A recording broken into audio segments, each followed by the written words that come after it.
Okay, good evening. This is a regular meeting of the Princeton Zoning Board of Adjustment being held electronically. Excuse me, let me begin again. This is a regular meeting of the Princeton Zoning Board of Adjustment being held on February 11, 2022, 26 at 7:30 p.m. Pursuant to Section 13 of the Open Public Meetings Act, adequate notice of the time and place of this meeting has been given by prominently posting the sunshine notice of the Princeton Zoning Board of Adjustment on the official bulletin board at the municipal complex, and by transmitting a copy of same to the Princeton Packet, Town Topics, the Times, Trentonian, and by filing a copy with the clerk of Princeton on February 6, 2026, and has been posted to the municipal website in consideration of Executive Order 292 issued by Governor Murphy on March 4th, 2022, declaring a continued state of emergency in the state of New Jersey. The Princeton Zoning Board of Adjustment does hereby notify the public that to protect the health, safety, and welfare of our citizens while ensuring the continued functioning of government, this regular meeting of the Princeton Zoning Board of Adjustment will be held electronically. Only members of the public who wish to participate in the meeting may do so by telephone or through video conferencing through a video conferencing platform via Zoom by accessing the telephone numbers and links posted on the municipal website, www.princetonnj.gov, open zoning board meeting agenda. Okay. All right.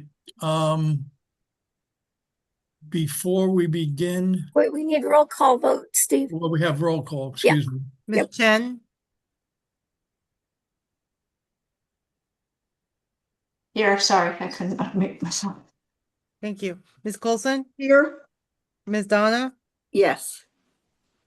Mr. Floyd, Here. Mr. Shriver, Here. Mr. Tenenbaum, Here. Mr. Stein, Mr. Dobkin, Chairman Cohen. Here. Thank you. Okay. We have one resolution this evening. Case number Z25-703, 8 Valley Road, Block 7001, Lot 36. The resolution is in your packet. Are there any questions, comments, corrections, or if not, if someone would like to make a motion to approve? I move approval, Floyd. Thank you. Second, anyone? I'll second it. Thank you. Okay, Claudia, can you call the roll, please? Ms. Chen, Yes, Ms. Coulson, Yes, Mr. Floyd, Yes. Mr. Shriver, Yes. Mr. Tenenbaum, Yes. Chairman Cohen. Yes. Thank you. Okay, we have one application this evening for clarification, 164 Prospect Avenue, case Z25-653 has been moved to the March 25th meeting by mutual agreement with the board and the applicant. So if anyone is in the audience that wanted to participate in that hearing, that will be put off until March 25th. Okay, our next application is case number Z25-651, 344 Nassau Street, Block 32.01, Lot 214 in the AH2 zone. This is a continuation of our hearing, a previous hearing Claudia, excuse me, Karen, I believe we've taken Yes, jurisdiction already. I would like to provide a comment to the board and some guidance. Please. At the last meeting, the applicant presented its project premised upon the assumption that their two affordable units would be considered part of the town's prior affordable housing obligation cycle, and that's commonly referred to as the third round. Just by way of brief background, the town is currently in a new cycle of affordable housing obligations, which is referred to as the fourth round. And the applicable New Jersey state affordable housing regulations have been amended to reflect this current cycle of affordable housing.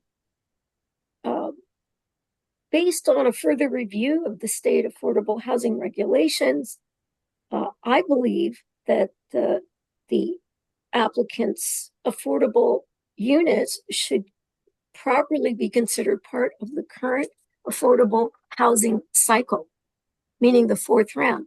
In practical terms, what this would mean is that the applicant would need to comply with certain square footage standards, which are in the state affordable housing regulations for the unit and for the bedroom sizes. In addition, if the current state affordable housing regulations are applied, they could be read to allow the applicant to provide two bedroom affordable units through I'm not going to go through the analysis that those regs provide because it's somewhat cumbersome analysis. You'll remember that when they appeared last appeared, they were presenting a 2-bedroom and a 3-bedroom to reflect the comments that had been issued by staff in their review memos. The municipal affordable housing regulations provide both that the applicant should comply with the state affordable housing regs, but they also indicate that for this project, they would need to provide 1 3-bedroom unit. My suggestion to the board is that after hearing all the testimony, should you decide to approve the project, that a condition of approval be that the applicant needs to go to the governing body to obtain the appropriate approval with respect to the bedroom count. I make this suggestion because the town's affordable housing regs are not part of the zoning code. That means the board doesn't have jurisdiction to grant a variance. And with respect to trying to grant a waiver, quite honestly, an analysis of the town's affordable housing plan, I don't really think is within the board's purview. The application is properly before this board. You'll be hearing about all aspects of the application, and it also may be that in hearing testimony, you may decide that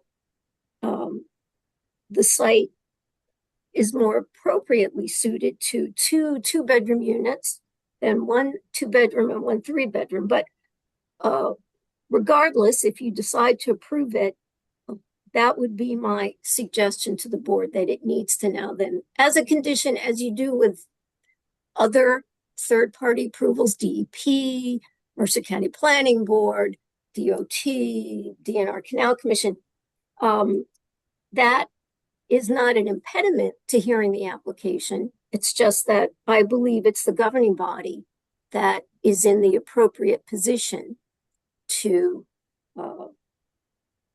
direct the applicant as to whether they should be doing 2 2-bedroom units or 1 2-bedroom and 1 3-bedroom. So having said that, I don't know if anyone has questions or I have a question. Yeah. The revised drawings that the applicant submitted, is still showing the 3-bedroom. It is because this issue, as I said, in preparation for the meeting, been doing some further review of the regs, and I can share those state regs with you, but they're a little lengthy, and simply put, I have talked to the applicant about this, and it's my understanding tonight that they are ready to present, revised depictions showing two-bedroom units, which I understand was their original preference anyway, that they were gonna provide one 3-bedroom unit. I guess based on the assumption that this would fall within the third round regulations. But looking carefully at the current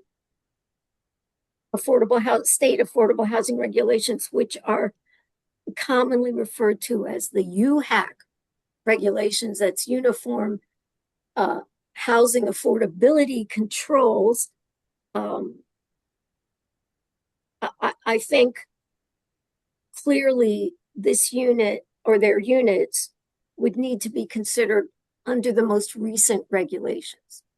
So those regulations raise the possibility that they don't need to provide a 3-bedroom unit. And it also obligates them now to meet some specific square footage standards, which I think they'll explain to you tonight, what the size of the units are going to be now. Okay, that was my question. Okay. So if one moment, Michael. So if they go to the governing body and the governing body determines that it can be a 2-bedroom unit, then are we basically looking at this? How are we reviewing it? Are we reviewing it as a 3 as presented with the alternative that they can do a 2 if the governing body allows them to do it? I wouldn't suggest that. I would suggest reviewing this as two-bedroom units, because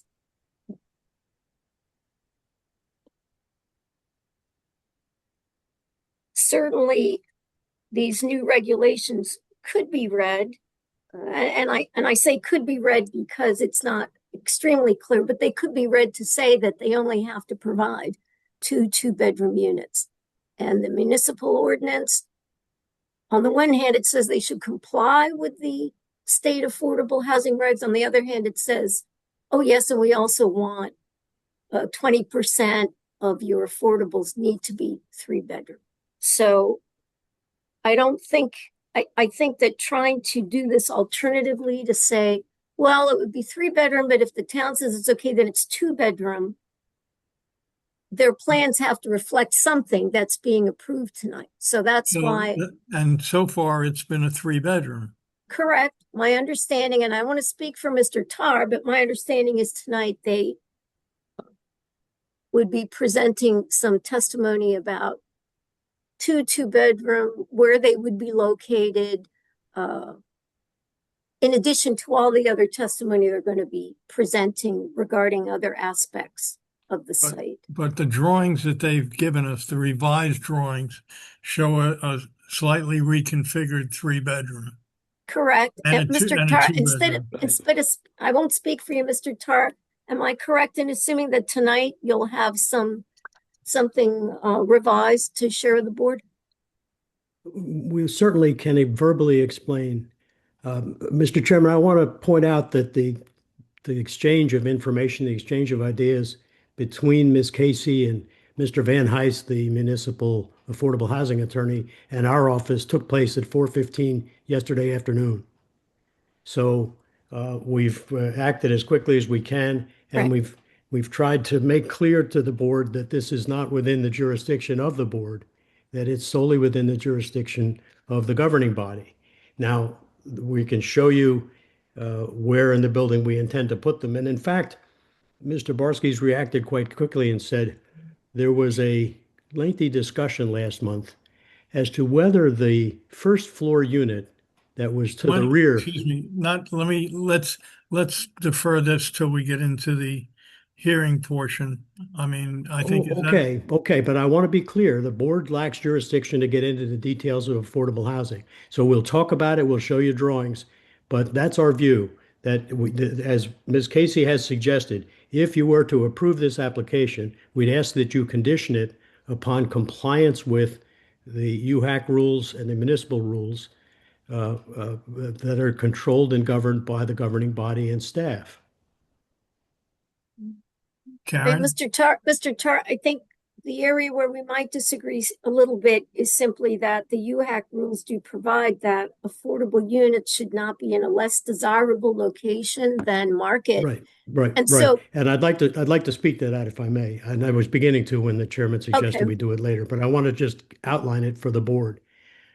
The thought was there was a colloquy back and forth with our expert about whether that Where'd he go? Um, Oh. Looks like Mr. Tar's been, oh, here he's coming back, okay.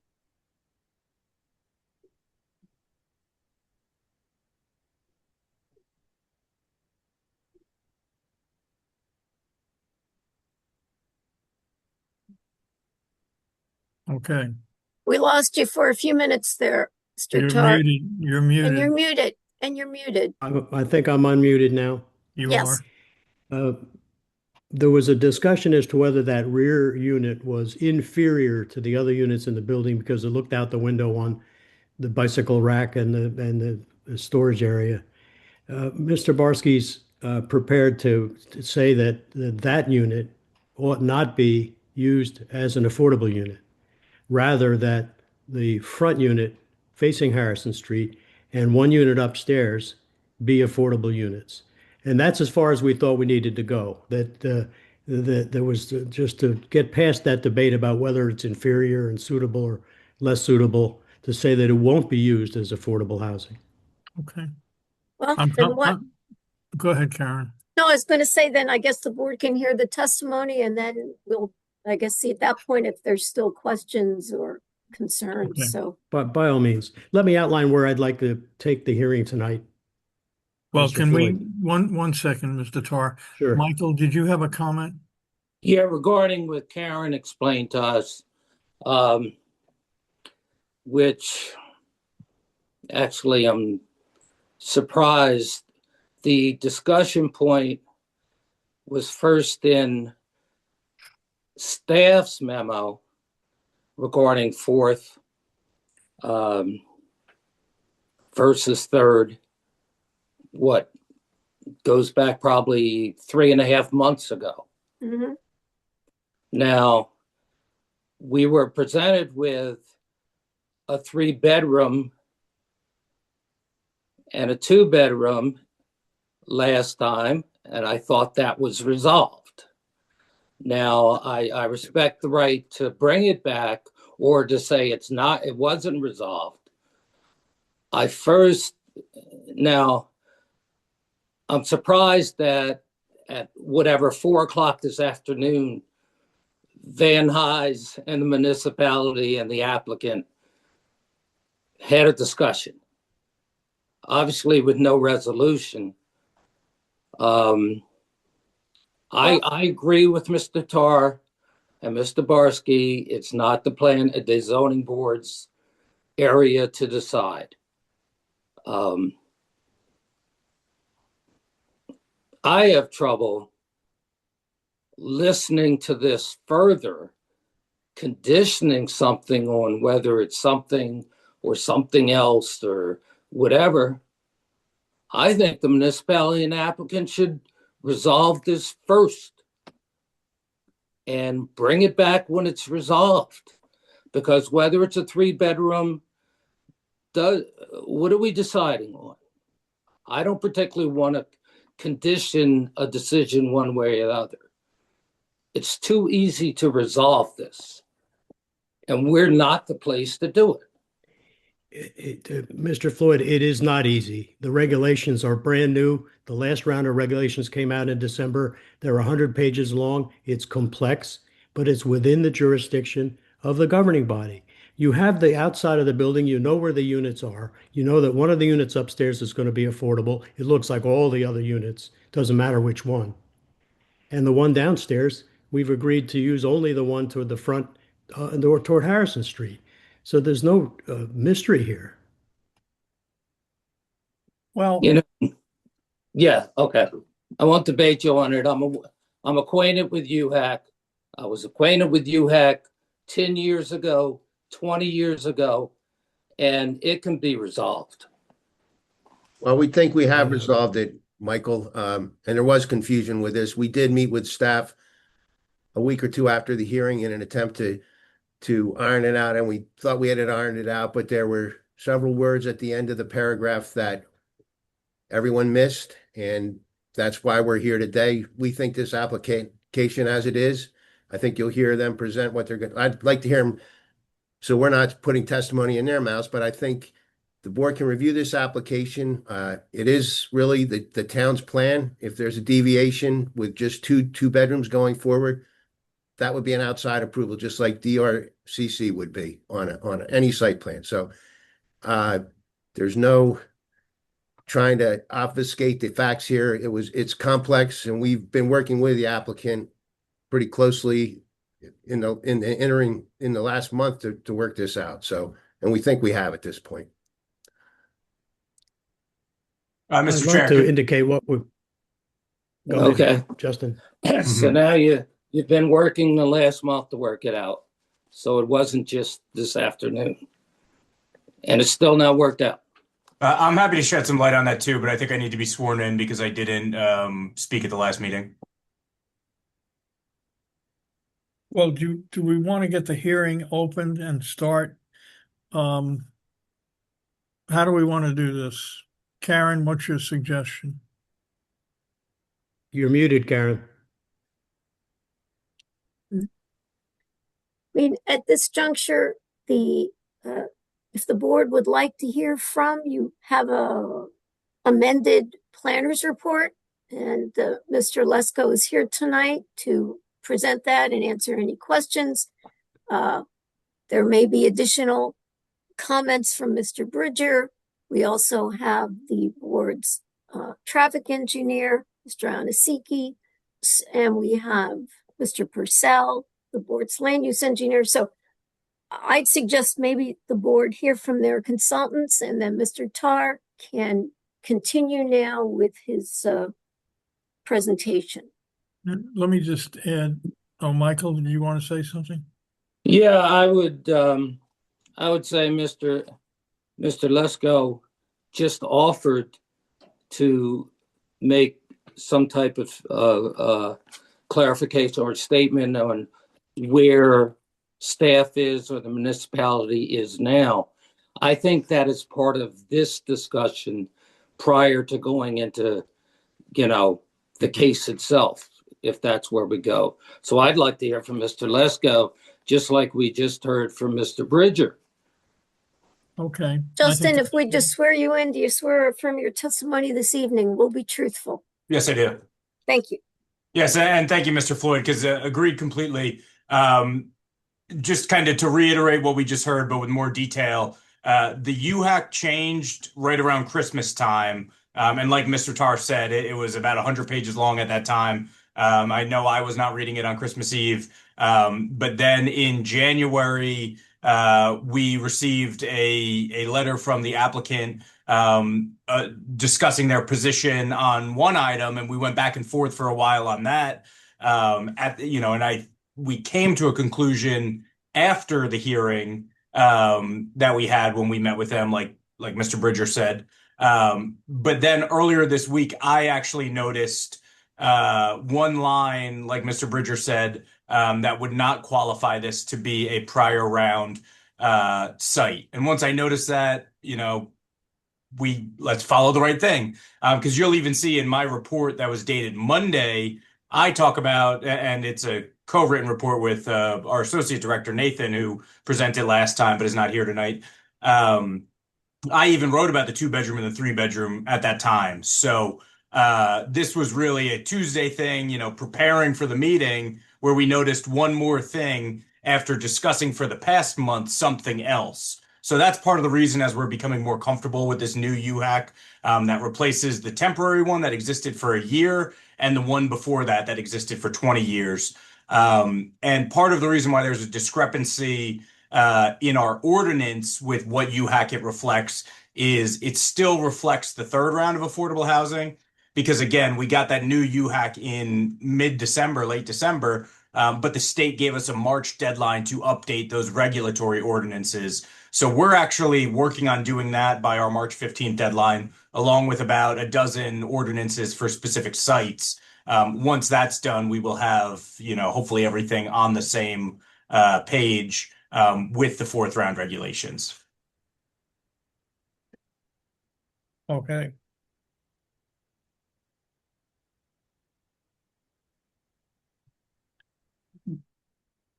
Does that mean that we will have a definitive requirement, whether it's a 2 or a 3? Yes, I think it's going to stay the same way it is right now. They can have the two bedrooms. Just the process is going to be more spelt out of how someone goes to council after the fact. Right now, it's kind of an interim process that's not necessarily spelt out in our ordinance, but has been spelt out by our municipal attorneys. So we do have a revised drawing showing a 3-bedroom, not a 2. And I understand it's a similar unit to what's up above. So should they present, well, I don't know what they want to do. Let's just take a step back. Mr. Lesko, would you like to review your amended memo with the board? Would the board like to hear that before they hear from the applicant? I think it's a good idea if we do hear it.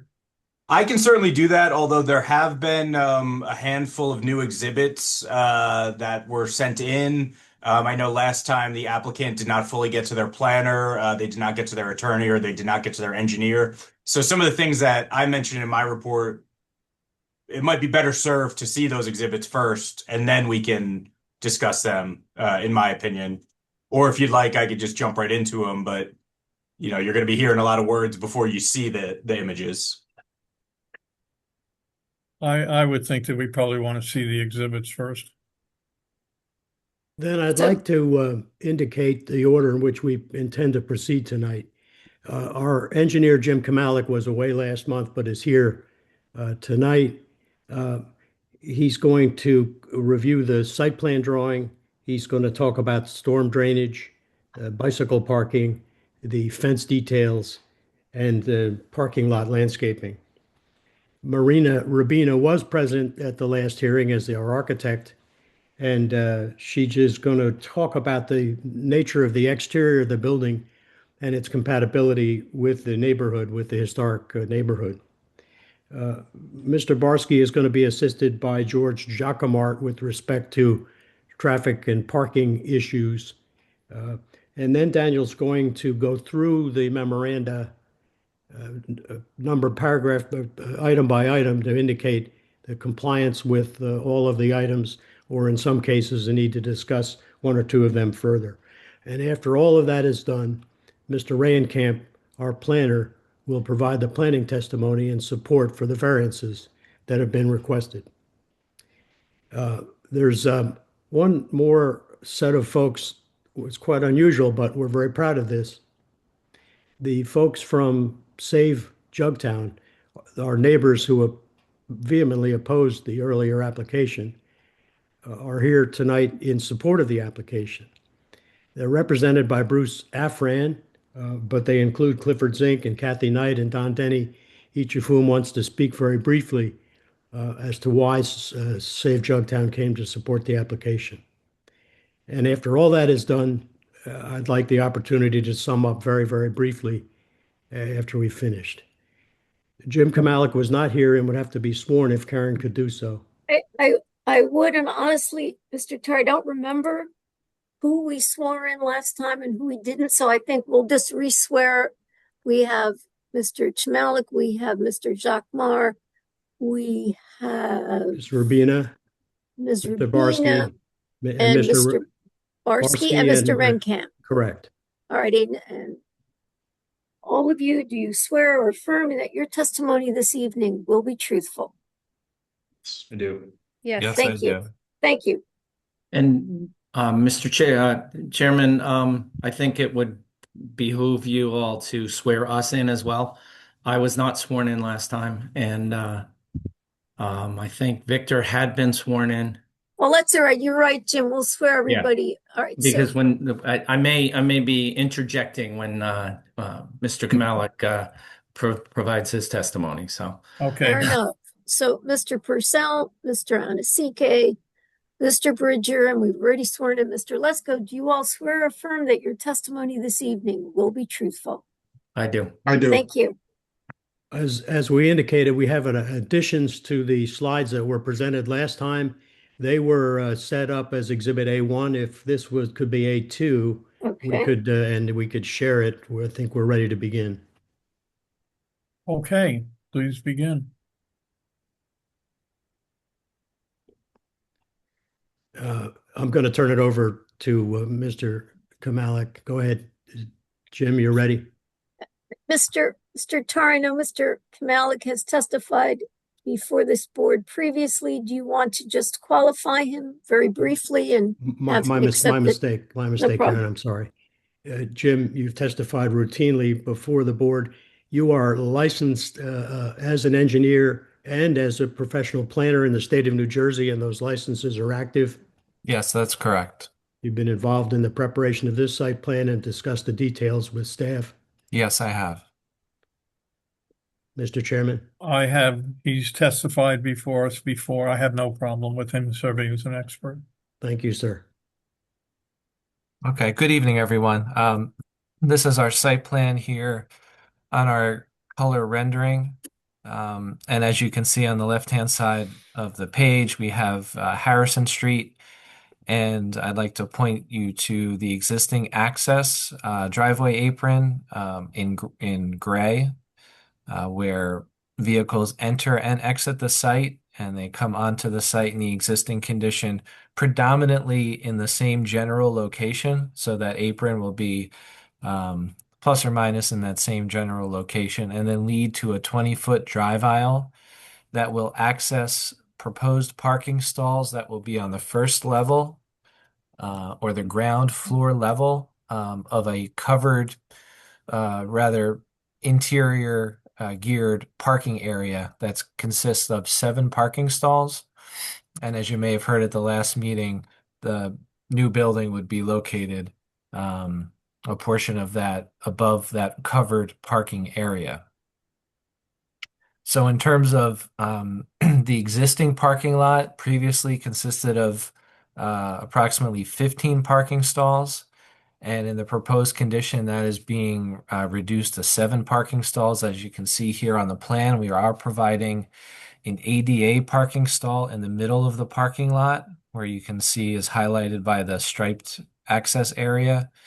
That ADA stall will be provided with EV charging capability as well as its adjacent stall. So we have 2 EV charging parking stalls. And then we've also included 2 compact stalls at the very end of the parking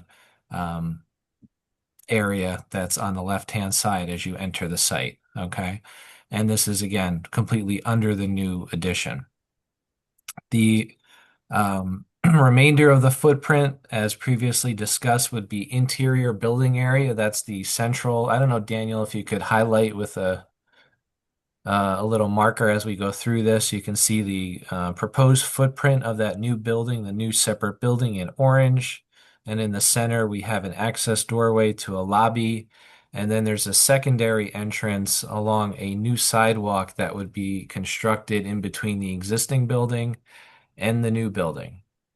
There were comments previously that that sidewalk should be upgraded in width to 5 foot wide, and we have modified the exhibit so that we provide for that 5 foot wide sidewalk from the Harrison Street frontage across to this entrance where we have bike parking at that main entrance that would be covered.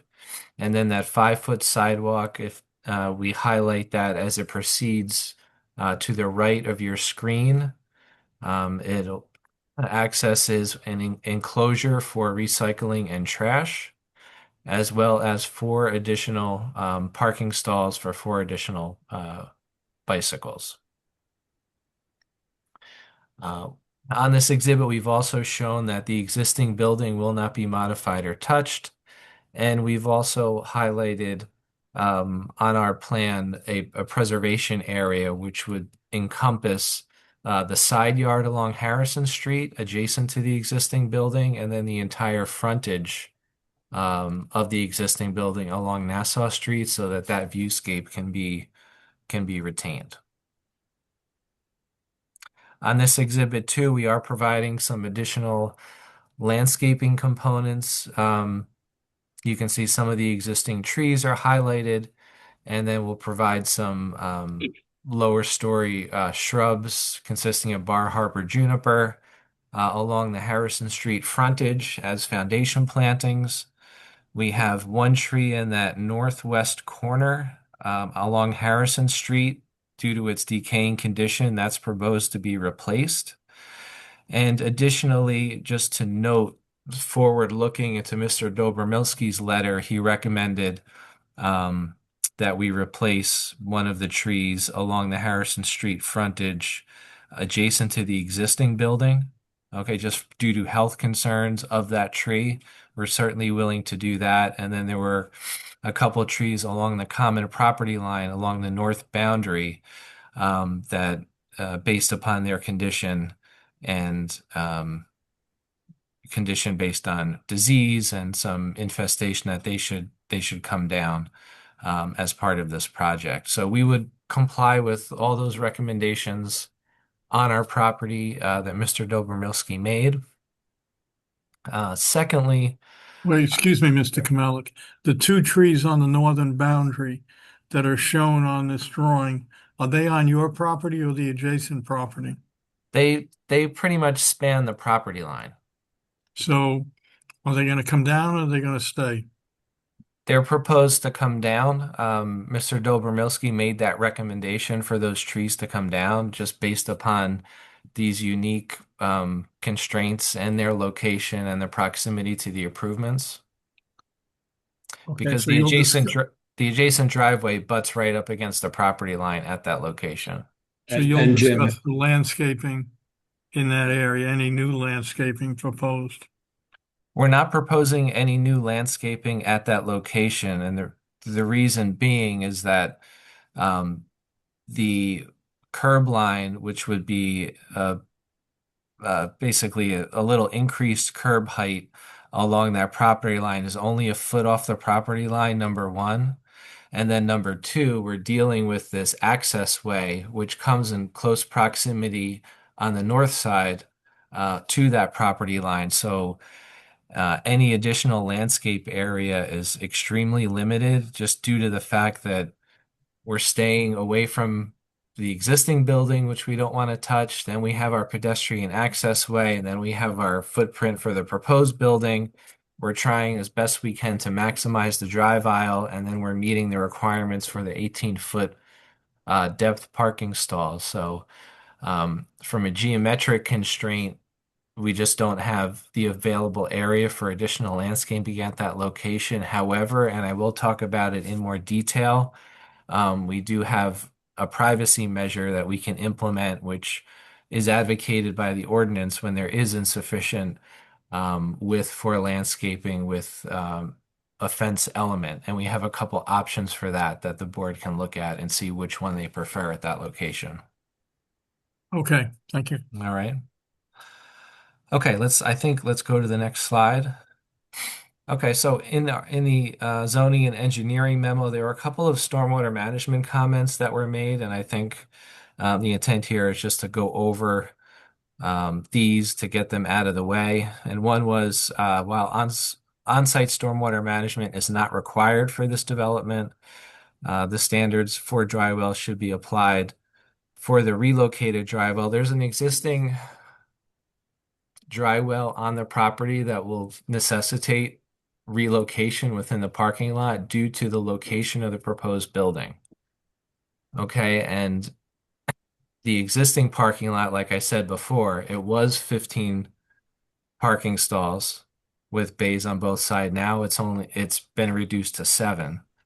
And in addition, I think the concern here was that only water from the roof would be connected to the dry well, and we will comply with that. That's the intention, is for that roof water to be connected to the dry well.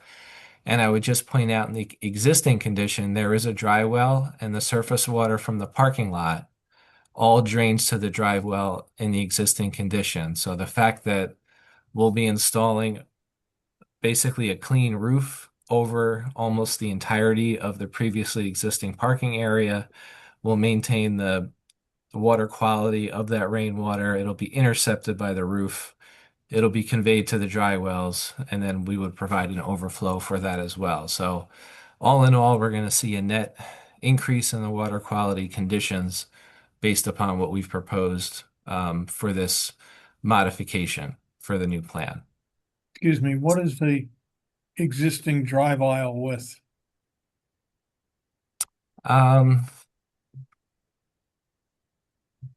I believe it's closer to 24, but I can just check that for you.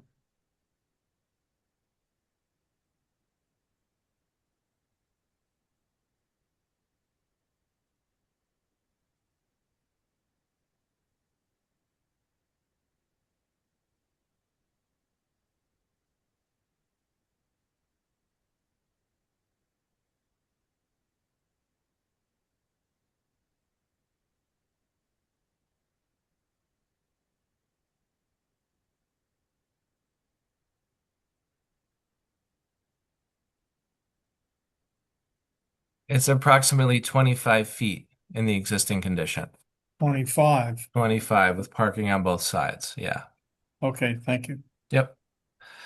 Demonstrate why a connection to the municipal storm sewer system is not provided. And we indicated, and I did discuss this with Mr. Purcell. Currently, the way that that parking lot drains, is the ultimate outfall for that is to the Nassau Street frontage.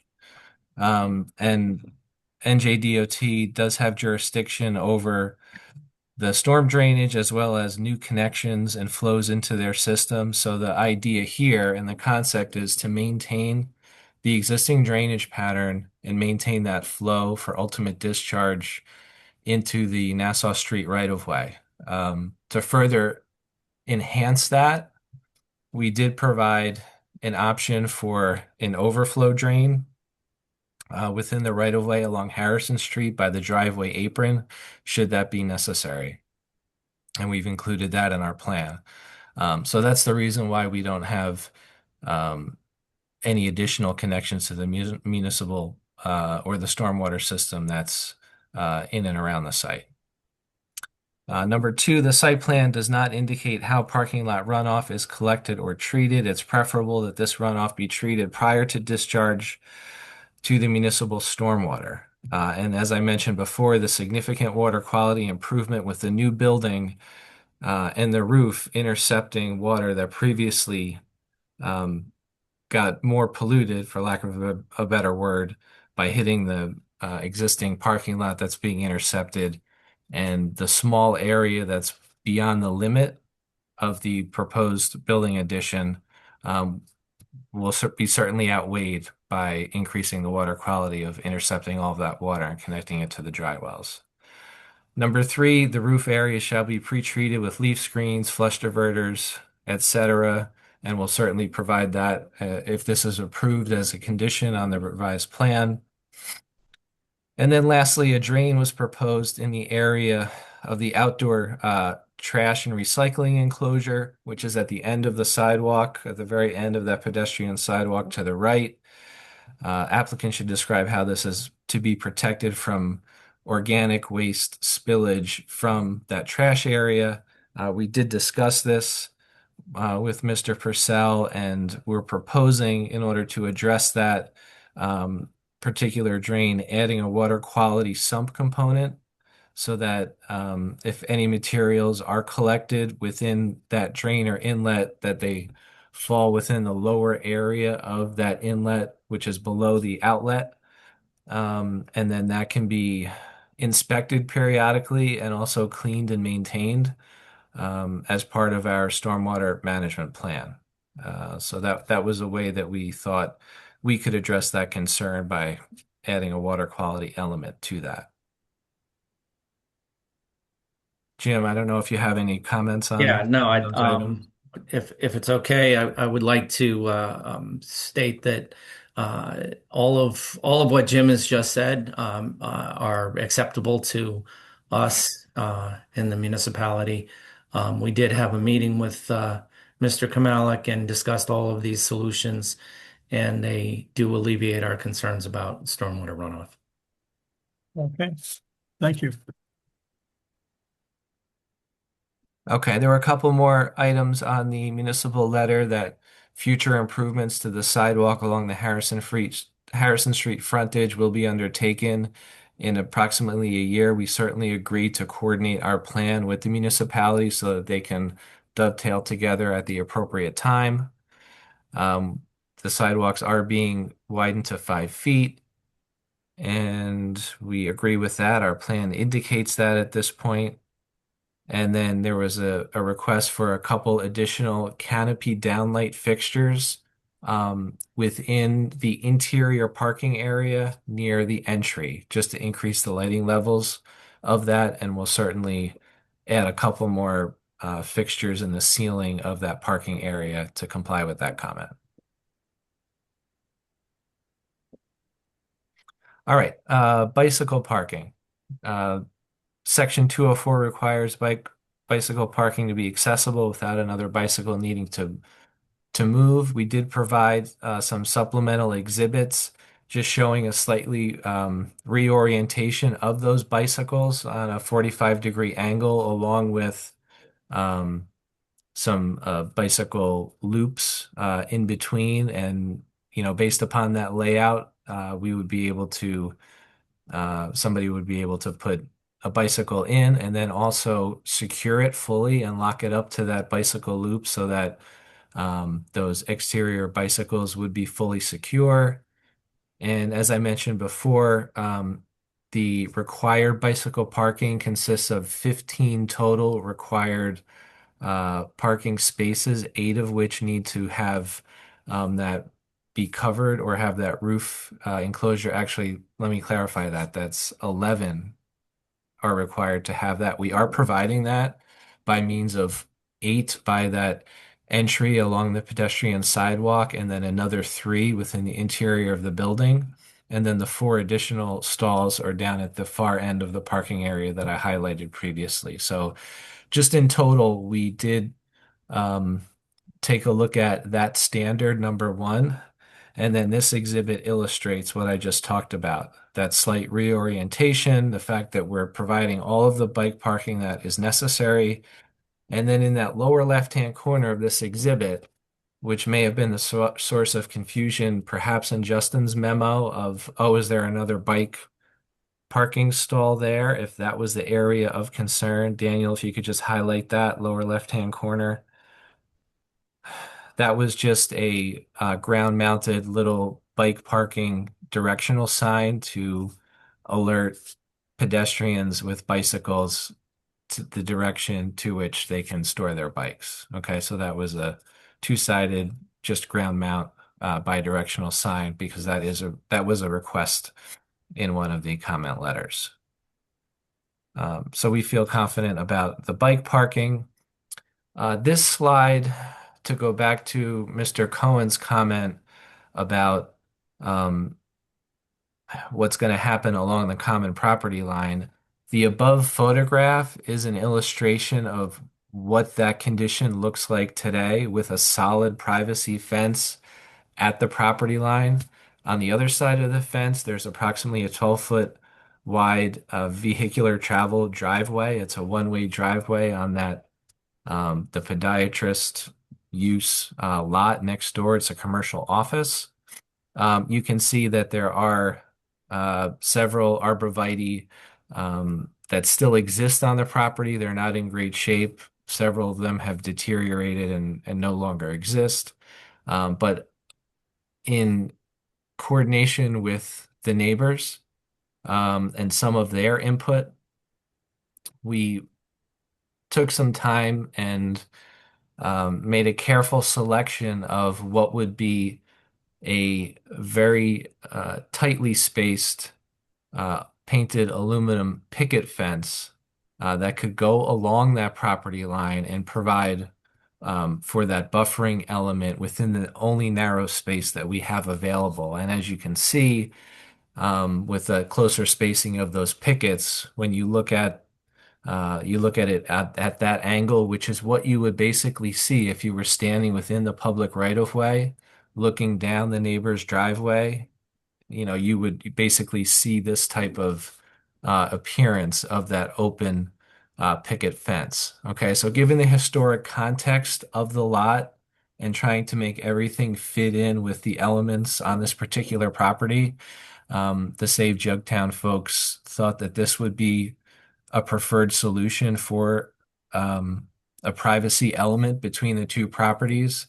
And we provided these details to them. We gave them, additional clarity on dimensions, et cetera. It would be a 6-foot high fence, and they were happy with that. This would be mounted on top of the curb wall that goes along that property line. What do we have next, Daniel? So this is the location of what I just showed you, that green privacy fence highlighted in green. It wraps around to the front edge of the building, a 90-degree, and then it follows the property line and the drive aisle all the way to the back and then wraps the back corner. As an alternative, if the board felt that they didn't want, and again, this is an interior parking area that's enclosed by the building with a roof over it, they didn't want any visibility at all, we could always do a solid fence instead of a more historically oriented painted aluminum fence that you just saw. And here are a couple details of what that would look like. Okay, again, this would be a PVC fence with a color to suit, but it would be fully solid and 6 foot high, and it would be mounted on top of the proposed curb wall. Okay, so this is an option that when the board is looking at this property line, we have two choices here to go if you wanted to consider this solid option. What do we have next? Okay, and then just to summarize, although the new AHO2 zone does require a buffering element along the property line, we just wanted to point out the fact that the underlying borough zoning ordinance does not define this parking area of 7 stalls as a parking lot because it is less than 10 spaces. Therefore, the standard planting strips of a minimum of 4 feet wide, if this wasn't in the AH2 zone, a planting buffer strip would not be required at all, just based upon the operation of your regular zoning ordinance. But I just would point out that the adjacent property from a sensitivity standpoint consists of an access driveway that's paved right next to it, and then a commercial building right next to that. So from a sensitivity standpoint, we don't see any substantial detriment to the type of fence that we're talking about. Plus, this section of the ordinance says if it's impractical to provide landscaping, that you could incorporate a fence element instead, if that works better. So there is an open door for what we're proposing. So that was So I it think on that's the, it. that was it on the engineering, the drawings and testimony. If you had questions of Jim, we could do it now or we could do it later. Board members, any questions of Mr. Kamalik? I have a real quick question about the fencing. The fencing would be on the applicant's property, and the fence that's there right now, that just stays No, because it's not really on your property, or? the fence that's there now would be removed. it's deteriorating and out of plumb, and it just needs to come down. So the proposed condition would be a nice, clean, straight new fence, and yes, it would be on the applicant's property. Okay, and the current fence is on your property too?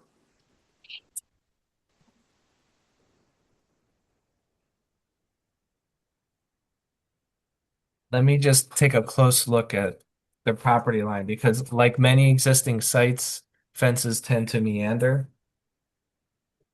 Jim, it's worth noting too that the owner in the rear that owns the podiatrist building, I've talked to him and he's happy to have that fence come down and replace along with those dead trees that are a liability as well.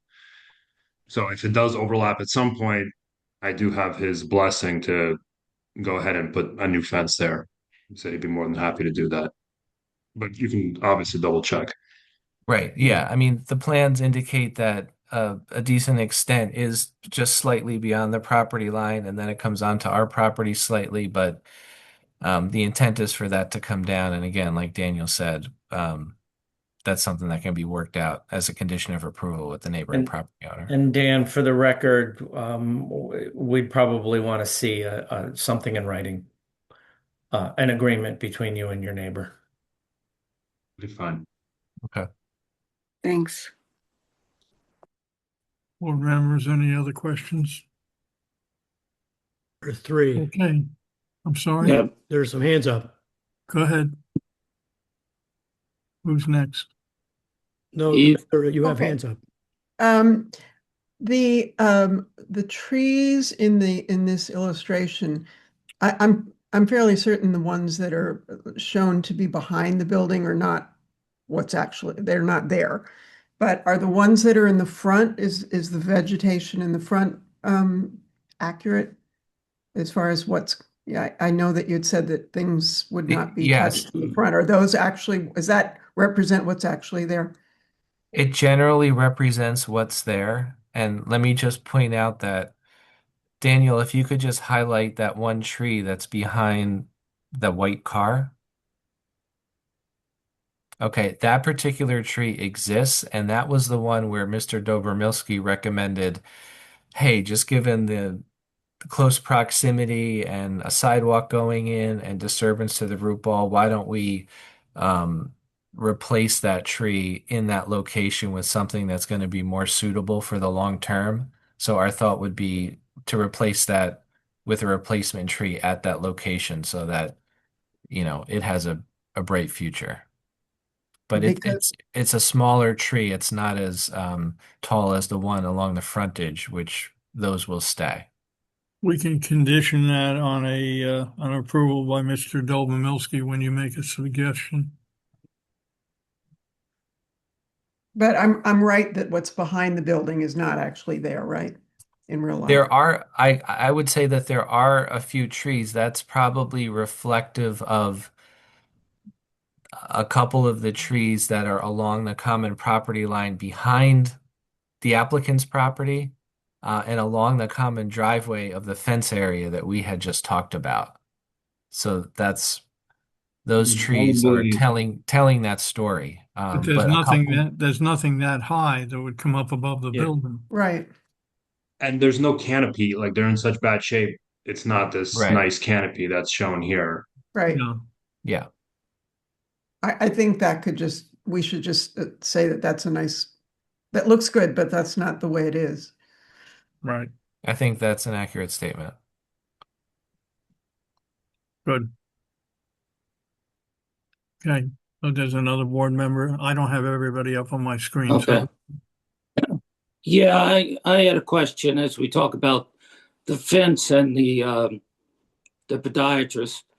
Is there any discussions, and it's a question for staff and or the applicant, of that adjacent property being redeveloped into something more or different? Is there any discussions regarding that? Or Sure. Go ahead. I can take that one. Yeah, that property is in our 4th round plan to be redeveloped. Okay, then, speaking and it may never get redeveloped, but speaking like, the impact of the fence should be viewed just in relative to what's there now. If there's plans for what's there now not being there, I think that should be considered. Or the fence could be changed down the road. I just want a clarification. Yeah, and I think possibly in the future, when that site is redeveloped, Yeah. consideration could be taken into account if this is approved, the fence that goes up and perhaps an additional element at that future date as part of that site on that property. But I think it's a good point. Okay, thank you. Next. Thank you, Mr. Chair. Mr. Kamalik, thanks for clarifying about that bike parking sign. I'm going to make the comment that I always make when people ask for car parking variances. But are there any opportunities here to go above the requirement for bike parking? And you kind of put a different way, I think that sign mentioning the bike parking is going to be a good place to lock your bike for a lot of people. So is there any opportunity, particularly with the existing tree being removed over there, to add additional racks? Well, I guess I would say, number one, we have a lot of constraints here, as everybody can see. And we also did make some modifications to increase the width of the sidewalk between the existing building and the new building. So, what I'm getting at is that there are some limits on impervious coverage that we're dealing with. And we need to be sensitive to that so we don't have available impervious coverage where we can increase beyond what we're showing you today, to provide parking there. And I'll just add above and beyond that was an area of sensitivity that the Save Jugtown folks were concerned about relative to viewscape of the side of the existing building, to the extent that they were careful enough to ask us to maintain the existing landscaping that's in and around the AC units that are there and that end of the building. They really didn't want the viewscape of that changing, and they were sensitive to that. So I think that if we did construct additional elements in that spot, it might fly in the face of sort of maintaining that viewscape of the existing building. Okay, understood. I mean, I still think, there are some signs in front of the building that, again, might end up being ones that people park their bike to or lock their bike to, which is, even more of a problem for the view of the building. And just another general comment that I don't mean as a gotcha one, it's just kind of coming to my mind now, since this building does not have an elevator. Do you think people will be able to maneuver a bike to the upper floors in the stairs or not? Carrying, obviously. Well, I would think certain people would have the Okay. ability, to do that. And probably those folks that are aged may not have that ability, but we are providing covered parking for them specifically in these other areas. So I think that there would be the availability to store bikes inside their units, which would increase bike storage. But we still Okay. have ground storage, which would help those folks that can't do that. Yeah. Okay, thank you. Justin, were you asking whether or not it was just never mind whether someone could lift it, forget that, but Yeah, is it big? Is it exactly. Physically, could you carry a bike up and around the stairs? And If you maybe needed that's a to. question for Ms. Rubino when she does her testimony. She might be able to comment on that. Okay. Why don't we have Marina start right in? All right. Well, hopefully you guys can hear me okay. And thank you for everybody to be here and listen Mr. to. Tar, I'm so sorry, Ms. Rubina. Again, do you want to yes. qualify Ms. Rubina? I apologize. I thought we did it last month, but let's quickly do it again. Okay. You got your architecture degree from Berkeley in California, and you're a registered architect in California and in New Jersey, and you're a licensed planner in New Jersey. All of those certifications active, Yes, sir. and you participated in the design and supervised the design of this building. That is correct. Okay, Mr. we'll Chairman. accept Ms. Rubino as an expert.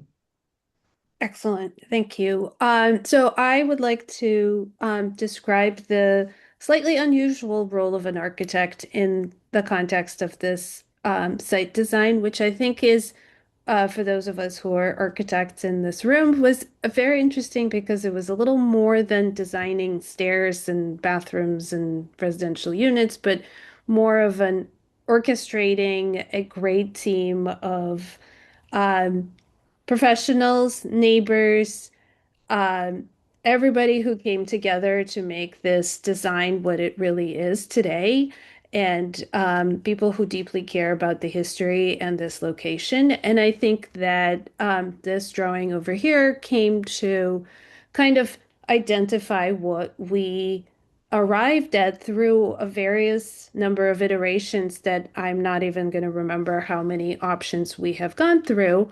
But I think what it really came down to is how do we um, balance creation of homes on this property, but also being respectful and allowing the existing building to remain as it is. So, as just to refresh everybody's mind, the existing building is remaining untouched, and we're staying away from it a respectable distance so that the foundation won't be impacted. There won't be anything done to it. And as Jim indicated, even the landscaping is being preserved, and we're being careful not to impact the building by placing sort of new features next to it.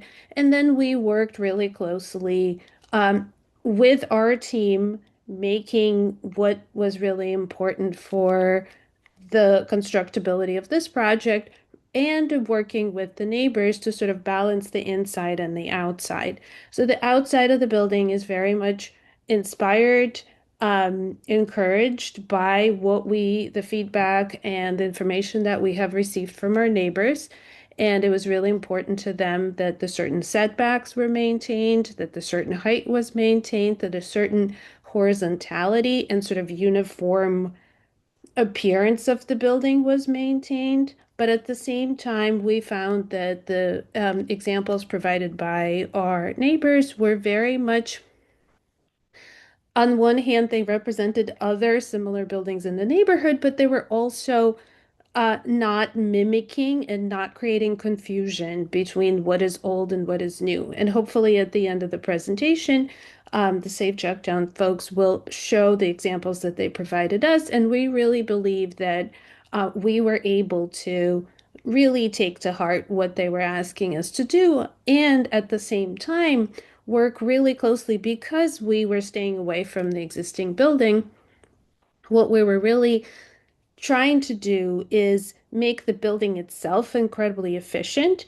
So we have a single stair building where there's a central core where there are ground floor units, second floor units, and third floor units. And by creating a building that has 4 units per floor maximum, we're allowed to have a single stair, and we are not creating additional square footage or additional space or additional volume on the site that would just make the building bulkier and not add to anybody's enjoyment of life. So we are very careful and very efficient. So to the point of, can somebody carry bicycle upstairs? I probably won't be able to. But it's a reasonably wide staircase. And what we did try to do, even though it's a very efficient building, we did try to make landings a little bit larger. So if I were to be able to lift this bicycle, then you could turn it around on the landing. Maybe somebody has a really light bicycle. So that would be the hope. So the intention here was to keep the building size as small as possible, but also at the same time create the maximum amount of living space that people could be enjoying. And I think then, did I cover everything that I was supposed to cover on this slide? Am I missing anything, Daniel? Yes. So this slide is the slide from our historic preservation meeting at the very first time that we met. We went to a concept review, and one of our neighbors, Clifford Zink, has written a book about Jugtown. So I don't know if you guys have received copies, but we certainly have. And where he talks about a variety of different people who live here and who work here, people who had various jobs, various incomes. But also, I found this picture that is really near and dear to my heart, that Jugtown used to have a band. So this is a picture from the Historical Society of Princeton. This is the Jugtown Band. And I hope that the beginning of the development of this site is the start of bringing people back here who could not just go shop there at this location and go work at this location, but live there and bring back a community of people who can hopefully have a band together, who are going to be living in our building, but also the surrounding neighbors. So it's very interesting that we presented this idea at our very, very, very first historic preservation concept review, where we asked our neighbors to bring us their suggestions and ideas. And here we are, have come full circle, being able to incorporate those ideas. So interesting way to use architecture, but the hope is this architecture is about building community. So hopefully that explains how we got here, and I'm happy to answer any questions.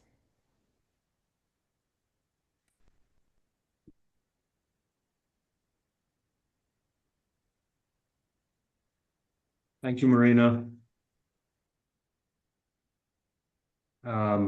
Okay. Good evening, everyone. My name is Daniel Barsky. I'm just going to jump right into my portion of the presentation. At the last meeting, I testified that there were some offsite parking leases that I was able to secure in advance. I have provided these to staff for their review. One of these properties is on 14 North Harrison Street, which is directly across the street on a property that I own. And I have 3 empty spaces available there. I currently rent them out to other people, but I would certainly utilize them for myself for this site.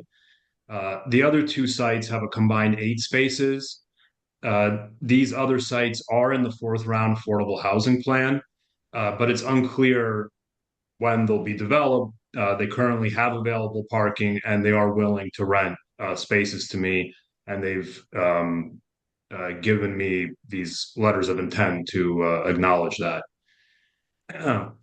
But more importantly, as illustrated in this slide, there is an abundance of parking in the immediate vicinity. Basically, you can see on the slide just a whole lot of parking lots. We count over 180 spaces within 1 block of 344 Nassau Street, which is the red star. These spaces are constantly being rented or others renting out spaces, as I currently do on 344 Nassau Street. Bank of America, for instance, will rent out spaces, but they do not provide a letter of intent, and they won't give me a lease until I start paying for the spaces, which I won't need for a few years. So from some communication with surrounding businesses and owners, there are people and businesses that are willing to rent spaces once I'm ready. I have secured some that are available right now, and a few that I know will be available in the future. But really, the slides just illustrate a lot of parking here in this area. Most of At it. the last meeting, What, Mr. Cohen? Excuse me, I said most of that parking is private parking, it's not public parking. Yes, that's accurate. Okay, thank you. At the last meeting, I didn't have quite enough time to go over the Princeton Environmental Commission memo, so I like to now. I'll briefly go over it. I've highlighted in yellow the key words just to make it easier to follow, and my responses are in green. So basically, I've broken out the responses to yes, I can comply, or I'll investigate, something I can't commit to at this very moment. So use bird-friendly glass or film. I'll look into it. I can't commit to it at the moment. Same with using locally sourced wood. I wouldn't even know where to start looking for that. So I can look into it, but it's not something I can commit to. They asked for EV charging stations to be installed, and as Jim testified, we will do that. Use rapidly renewable materials.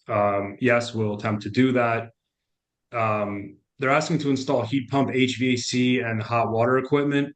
I do this on a lot of my projects when PSE&G can bring in the right amount of power for me, because they draw up a lot of loads of amperage. So if it's a possibility, it's something that I will look into. How are you planning on heating and cooling the units? Natural gas. Natural gas? Natural gas units? is, yeah, natural gas is where I start.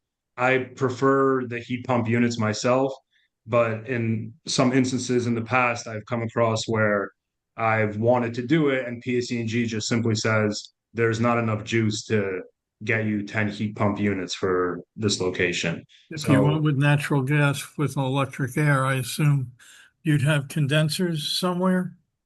Yes, they're on the rooftop. And okay, if you were to do that, I would suggest you'd want to screen those. Yeah, where they're located is actually like right in the center of the new building. And I can go back to those slides, but as I illustrated in some sight lines that were drawn up by the architect, you wouldn't be able to see them from either road for where we located them on the rooftop. Is there a parapet around the building? There's a 1 foot parapet. Okay. Yeah, did we have that drawing that shows the sight lines? We do. Would you like me to scroll back to it? It's all right. And we have it in our packets. No, it's part of my presentation that I showed last time, but I'm happy to pull it back up. Yes, please.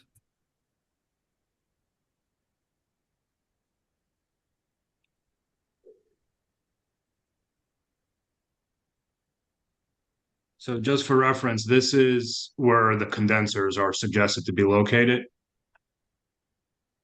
Okay. So, and plus with the 1 foot parapet, these really won't be seen.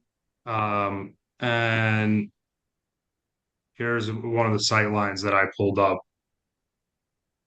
You won't even, from Nassau Street on either side of the sidewalk, you won't even see the top of the building, and clears the condensers as well. And strategically put in the middle so that they clear from all sides. Okay, thank you. Thanks.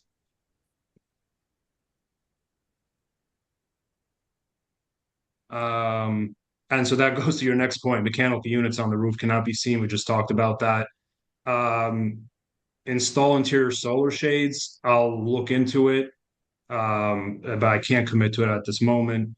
Plumbing fixtures should have a water sense label. That's simple enough. I can provide those. Permeable pavers use permeable pavers on the interior walkway between the buildings. Those permeable pavers would be abutting the existing corner house, which does have a basement, and there's really no good place for that water to go. And the concern is that it would flood that basement out. Porous asphalt should be used in the garage. Jim already testified to why we've designed it the way we have. They're asking to provide a rooftop patio. That's just not possible. Use best practices in providing e-bike stations. That's acceptable. We can do that. Avoid using red list materials. Same, we can do that. Supply units with an energy recovery ventilator. Not something I'm intending to do, but I can certainly look into it. Provide a pergola with vegetation over the northern section of the parking garage. And with my discussions with Jim, he says it's really not practical. Nothing is really going to take or grow in that small strip there. And the last comment is for the concrete to be recycled, which we can do as well. And we did hear from the chair of the HPC last time. They did have some items of their own, and we will comply with all of them. They actually want us to expand the preservation area to cover the rear of the existing building, and that's fine.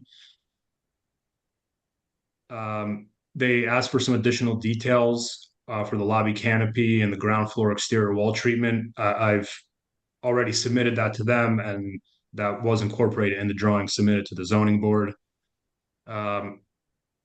Elizabeth at the time asked that an alternate tree be planted to the Washington hawthorn. I leave it up to the board to decide, but I think the simple answer is just to defer to Dan Dobromilski's recommendations on what to do with that tree in that location. But as applicant, I'm fine either way to take the zoning board's recommendation on that. Part of our discussions with Save Jugtown and Historical Preservation Committee was before we do excavation work to do ground penetrating radar survey in case there's some kind of historic relics there, so that they can be taken up and preserved. And we did agree to do that with them, and we plan on honoring that. And the last one is revise the plans to reflect the color of the proposed building to match the existing building, and we can do that as well. And so lastly, before I hand over the presentation to my planner, Mr. Rainkamp, I like to summarize the memos into what I'm calling actionable comments. So that means comments that I can take action on and revise the drawings as part of resolution compliance, because there's a lot of comments to testify to, and we did a lot of that at the last meeting, and I'm happy to answer more questions about anything specific. But as far as actionable comments apply, we will comply with all the zoning and engineering comments, and I've actually listed the specific what I'm considering actionable comments here under each one of these memos. Same with the landscape memo, we will comply with all the actionable comments, and I listed all the items. Jim did bring to my attention right before the meeting, there is one comment from Dan Dobromilski about removing trees on a neighboring lot. I don't have the authority to do that. And I'm happy to try to coordinate with this third party, which isn't the one, not the podiatrist owner, but a different property owner. I can try to swing them in, but it's not something I can go take down trees on their lot. Same with traffic engineering, we'll comply with all the actionable comments. One of them was about a left turn only out of the parking lot, whether it should be time of day restricted or just no left turn only. I leave it up to the board to decide, or the traffic consultant, and either way we can comply with those. Dan, if I can Sure. interrupt on that one, the municipality is currently designing improvements to North Harrison Street, and left turns will not be permitted because there will be a physical median in the middle of North Harrison Street at that location, and physically impossible to make a left turn. So that would mean people coming down Harrison Street wouldn't be able to make a left into the building as well, I assume? That's correct. Well, Okay. Also, that should say no left turn only, but I think a median will stop anybody from doing that. And same with the planning memo, we will comply with all the actionable comments. I listed them here below. And PEC, we just went over. I can comply with, they don't number their recommendations, but I numbered it for them, and they're listed here below. And then on the rest of the items, I can't commit to them as part of resolution compliance, but I'll certainly look into them. And so lastly is just a quick summary of things left to be determined. The rear fence material selection, I think Save Jugtown would be sad to have a solid fence go in there especially with the historical nature of the property. And we have heard Jim's testimony about the tight slats and the impact to neighbors there. The time of day restriction, that's no longer, like Jim brought to our attention, doesn't really need to be decided. Keep the Washington hawthorn tree or replace it. HPC and Dobromilski's memo are in conflict. And I did provide a parking management plan to staff, and I believe you guys have that. This question came up at the last hearing. one of the spaces will be reserved for the affordable unit. Well, it says here the affordable 3-bedroom unit. Yeah, this is Yeah. from old. So if it's not a 3-bedroom unit, if it's a 2-bedroom unit, will that go to the 2-bedroom unit? It would go to the 2-bedroom unit. One of the Two-bedroom parking affordable, stalls, the 2-bedroom two-bedroom affordable unit. Yes, correct. Okay, thank you. One of the two. One of the two. Yes, thank you. And I like to pass the presentation on to my Good. planner, Ray Rainkamp, to provide his testimony now. One I have- second, Michael, do you have a question? Yeah, I have a few questions restricted to the parking and environmental. I think the one related to environmental, I think in the past, I believe that's where it was raised that you responded.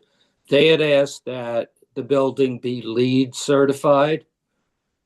And I think your response was sort of if there's money in the budget, but at this point you don't think you can afford it. Is that still the case? Do you recall that? Yeah, Marina, are you online here?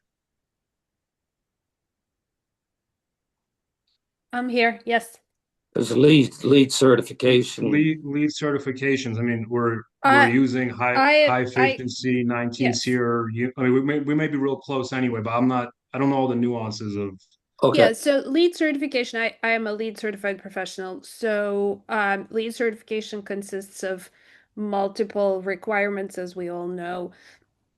So you can meet the requirements on the checklist, but still not be LEED certified if you don't go through a proper procedure, which requires hiring a separate consultant that will help you get through the process. So I am assuming what Daniel mentioned previously, that he will not be seeking formal certification, but he will try to hit as many points on the LEED checklist as possible as he has gone through in his presentation. And a lot of these points in the LEED certification ask you to be close to transit and do certain things that are common sense that he's doing already anyway. Thank you, Marina. Daniel, while you have this slide up and before Craig talks, did you want to just note that it shows two bedrooms downstairs? Yeah, but I want to elaborate a little bit because, like we said, this new revision that Justin found came up, within the last 24 hours. But since that time, we heard at the last meeting that this 2-bedroom in the back was less desirable because of its proximity to the trash enclosure. So the applicant is willing to commit this 2-bedroom. This would be, excuse me. This. Okay, now I need to find it. We had so many iterations of affordable units here. I think the slide that you were on right there with that is the perfect so slide. This 2-bedroom unit is the one that we would commit to having as affordable. And instead of having the second 2-bedroom affordable on the first floor, we would move it up to the 3rd floor, which is right here. So this way we would have separated the units so that they're on separate floors and put them in, mixed locations. Daniel, I have a question about the first floor one. Sure. And I know there's been, like you said, many iterations of this, but we had a comment in the planner's report just about what's going on with the staircase there. Is that from a previous iteration? No, there is a closet under the stair. Oh, okay, that's what that's showing. Okay, understood. Yep. Regarding, if I could, regarding the two-bedroom move to the third floor, which I actually don't have a problem with that at all. I think past discussions were from your consultant was why it should be both on the first floor. My experience, although he didn't give the reasons, I believe you put them on the first floor. Those reasons don't even exist here. And those reasons are normally you try to have as many kids as possible, not on the upper floors when there's long hallways that they turn into playgrounds on, 6-7 story double load hallways. You don't have that here, so you don't have to worry about that. You also a lot of times like to have families on the first floor because kids sometimes ride elevators as a toy and the elevators break down a little sooner. We don't have elevators here.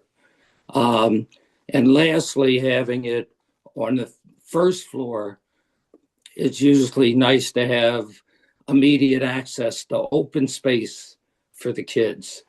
There is no open space on the first floor. There is a parking lot, which you don't really want them to have direct access to. So I think the argument for the first floor for affordables with kids is not valid. So I'm okay to see it going up on a third floor. I am actually a big supporter of families on the lower floors, but those reasons aren't here. Now, if I go to the parking leases, before you move on to your planner, since you brought them up, looking at the lease for 14 North Harrison, which I guess is the Merrill Lynch building. Just a question in item 1, that lease says that the tenant understands it is their responsibility to call the police to ticket cars. Can the municipal police force ticket cars on private property?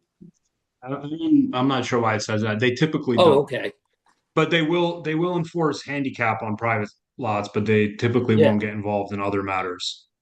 Yeah, I know another developer had the problem with the handicaps where, even though they didn't have a handicapped person in the building, other people parking there got tickets.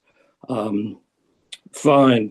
Mr. Floyd, can I just jump in real quick to note something for the record? Do. Yeah, that parcel, just for the record, came to the planning board about a year ago, and they required, I believe, parking variances.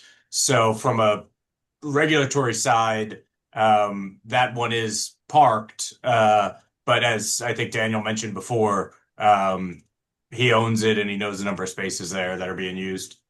Actually, we didn't need any parking variances, but Justin's right to say that if the one was taken away, it would trigger a variance. So, but yeah, there is available parking at that building. Okay, yeah, and I wasn't questioning that, but it's availability. Just that police ticketing, I didn't know if that was feasible. Moving to 245 Nassau, which is the same form lease. So no other questions on that. Just for me, that property is, a farther away. And for those that don't know, it's a property that's across from the IVN. If that helps lower it, that's a bit too far for me. Lastly, so I have concern on that. 366, which is really close by, but I note that the non-binding letter of intent specifies that it will be month to month, whereas the other two were year leases. Now, month to month, especially, for any of the tenants, that use it, but especially the affordable tenants who will have trouble, finding elsewhere. That doesn't work at all for me. For me, I'd like to see at least a year lease and if you find a substitute property. So parking is still problematic for those. Yeah, I happen to agree with you. If you have a tenant that requires off-site parking and they Yeah. have a year lease, you would want their parking arrangement to match their lease terms. And I guess to my testimony is that there's a lot of parking around. It's just people don't want to give me leases until I start paying them monthly fees, which I'm far away from requiring if I ever need them at all. And so there's a lot of parking around. I provided you what I had, but ideally we would look for spots that match the lease term for a year. And in a lot of instances, if a month to month ends, there's other opportunities elsewhere to move parking around just because of the amount of parking. But your point's taken. Yeah. Thank you. Would you, So I've trouble getting comfortable with that. I've read and thought about and made notes on the management plan itself. I appreciate the effort, and I think you recognize how, I believe you do, how hard it is, and this will be. Maybe you'll end up with a lot of options. I haven't seen them, or they're not nailed down, but I think this is a real shell game type of and coordination thing. And quite honestly, I'm not sold on the parking management plan. And I say that also recognizing that this was a raised concern by staff. It's not something I'm just harping on, or whether it be the leases or the management plan. And honestly, I'm not there on either one. would it be, Mr. Barsky, would it be possible to reserve 2 of the 3, possibly 4 residential spaces for the affordable units, who would probably be the people with the least number of options? To reserve how many spaces for affordable? 1 for each one for each unit. You have 4, you have 3, possibly 4 residential cars on the lot. Can you designate 2 of those for the affordable units? I mean, equitably, there's more parking going towards affordable than market units as is with 1 space. I would prefer to have some, whatever limit of parking is here, that's on site for some of the market units, plus 2 for commercial, as I stated. But I have other affordable rentals in town, and Princeton Housing Commission has a pretty lengthy list of applicants who have no parking demands at all. I'm not to say that I would seek them out, but they're there. I guess the short answer is if the other tenants didn't need them and they were available, I would certainly make them a second space available to the other affordable unit. Or in the alternative, you own the Merrill Lynch building across the street, provide 1 space there. Yeah, I can do that. Yep. So you'd have 1 on site and 1 at the Merrill Lynch building.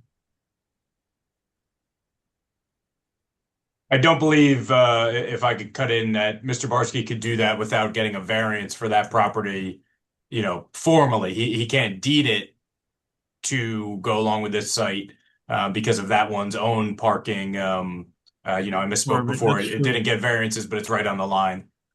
Sure. If I could jump back in, number one, I heard Mr. Barsky mention long list, Princeton housing, is that the housing authority long list of people without cars? Is that what you were referring to? Yeah, the service that helps fill the units that I've contracted with in the past. I think you're talking about PCH, Daniel, as opposed to PCH, the excuse me. Princeton Housing Princeton, Authority. yeah, yeah, Okay. yeah. Could I ask a but question? Sorry. Okay, PCH, Princeton Community Housing. Princeton Okay. Community Housing. Because if it was Princeton Housing Authority, probably none of those with the Princeton Housing Authority could income qualify for these units. I misspoke. I apologize. Yeah. Another, while we're still on parking, and I really try to understand this and get to a comfort level that I can't seem to get to. Now, the property itself now has 15 parking spaces. The original code for that site, requires, if I'm understanding correct, 13.6 for the office and 15 would have been for 10 residential units for a total of 28.6. But we're doing the AO2, which offers supposedly enough incentives to get to the redevelopment,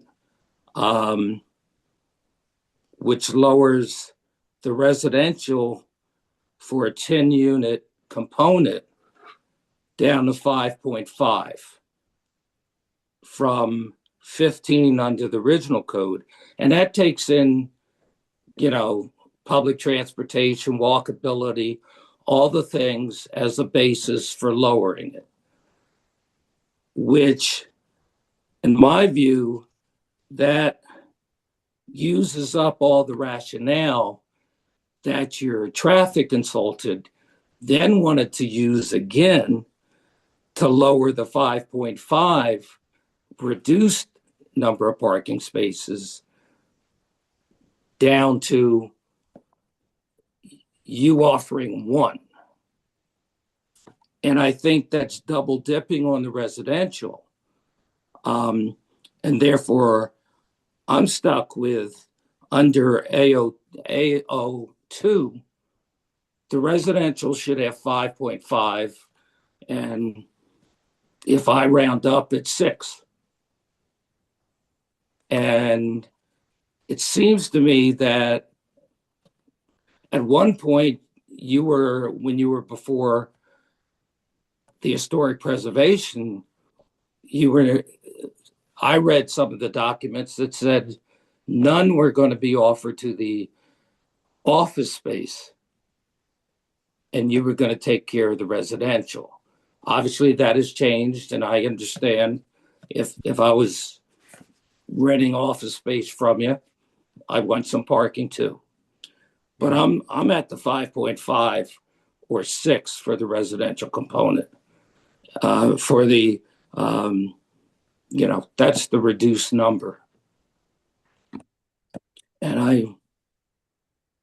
I haven't been convinced that, and I'm especially worried about the affordables because they have less options. I'd hate to be an affordable tenant that offered a unit, but sorry, you can't have a parking space. I raised the same sort of perspective when 3 years ago, when I think it was next to Nassau Street School, 145 Nassau, I asked the developer, how are you allocating? Are you giving the affordables 20% of the parking spaces? What are you doing? And he had no idea. He hadn't thought about it at all. You have, and I appreciate your allocation, but I think it's not enough. And I really think that, AO2 would have reduced the combined office residential number to 19.1. I can agree lowering the 13.6 for the office down to 8 or something. I can absorb that rationale, but taking it down to 7 combined is too little. And I realize that was a statement and not a question.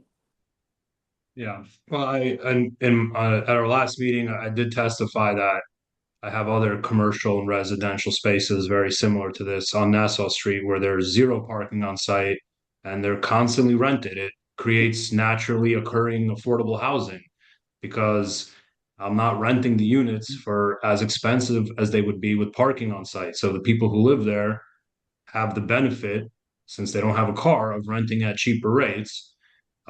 Garden State Tile is a commercial space on Nassau Street with zero parking on site. And the people that work there, they live in town and they walk to work. And so there is a demand for this type of product. And there is parking around. I'm not going to rent a unit to somebody if I can't secure a parking arrangement that matches their lease term. So in that case, I would be renting it with zero parking. And there is a demand for these kind of units in town, from my experience owning other buildings in the area. Respecting your experience, I also respect the municipality's experts, and the planner at that time was very proud of AO2 being the right zoning, concessions, and figuring in walkability. And the code in front of me, or us, AO2, was what the town said, hey, let's give concessions for walkability. Let's give concessions for people without cars. And this is the code that they reduced the requirements to. Yeah, funny enough, my original application was fully compliant with the AHO2. Yeah. I've made major concessions as a developer. I've lost 5 units. It's 1/3 smaller so that I can come in hand with my neighbors. I mean, typically when I come to the zoning board and they're upset neighbors, a lot of times you guys give us the right instructions. Hey, go back, talk with the neighbors and come back. And I've kind of taken a proactive approach, being in front of this board many times. And I've taken some considerable risks to come with variances with a plan that the neighbors and HPC support. And so it's just to your point that oddly enough, it was compliant during my original proposal. And this is where I'm at now. And I wouldn't be proposing this if I didn't know that there was a demand for it. Even if there was zero parking, there's a demand for it. And I know it affects the rents on the property. But to see this project happen, which would create affordable housing plus naturally occurring affordable housing, I think is worthwhile, while also preserving the historic nature of the property and having neighbors on board. I think there's a lot of benefits. I mean, I'm sure my planner will testify to all that, but I understand your point. Can I follow up for just a second? Could you, Daniel, or Mr. Barsky, could you go to the slide you showed with the parking in the neighborhood?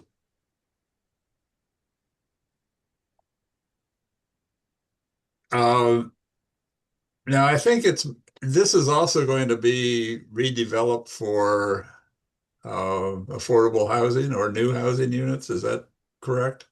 These two sites are the combination are in the 4th round plan. If and when, I don't know exactly, but these two are in the plan to be redeveloped. Okay, and excuse me, the Harrison Street garages as well, to the north. What's this one here? Yeah, the asphalt on both sides. If the bank were willing to give you spots once you get leases, how many would they give you? How many would they be willing to give you? I think they were saying they can have up to 6 of them. I guess the real purpose is there's a lot of a lot of moving pieces here that are always happening in this neighborhood. I know that firsthand by owning a property here and my father living 2 blocks down. There's a lot of, hey, can I rent spaces from you? Can you rent spaces for me? They've been readily available up to this point. But if that whole area is going to be redeveloped, it's going to be a game changer. My concern I kind of agree with Mr. Floyd. I think you could probably work it out with your tenants and things like that. But what happens when you sell the building? Unless it's somehow spelled out pretty clearly of what the parking is going to be. I have a problem with it too. So.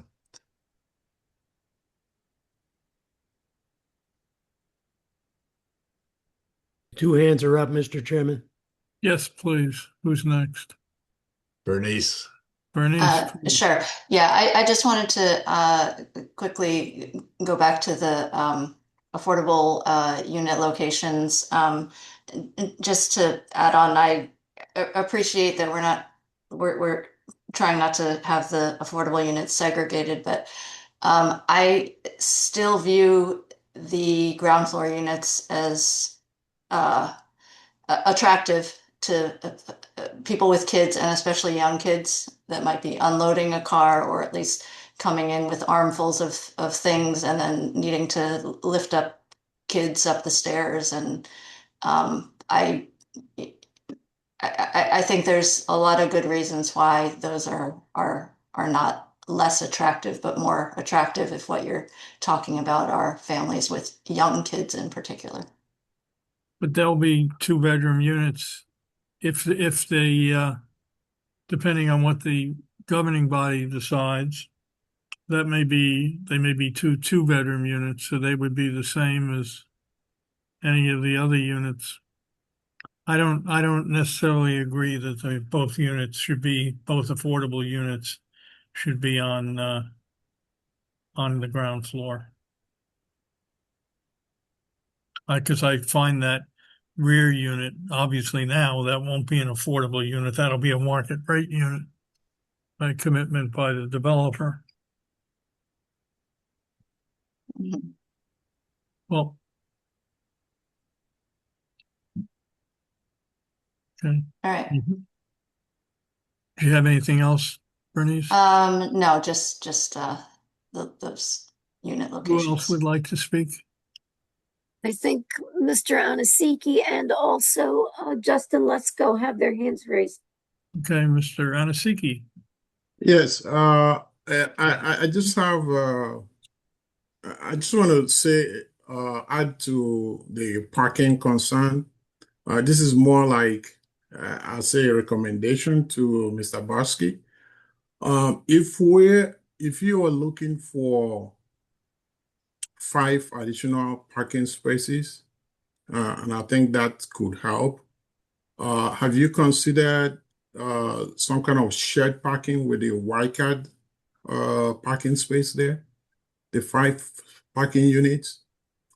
If you could consider some kind of shared parking arrangement with them, so that in the evenings, the residentials will use those 5 parking spaces. And the wildcard is a realtor office. They typically don't open until maybe 10, 11 in the morning. And they have enough time for people to vacate those spaces. It could be something you want to consider. I think that's going to help a lot, especially with the concern about proximity to the leased spaces you're looking at. It's just a suggestion, something that you might want to look at. It's a good idea. Thank you.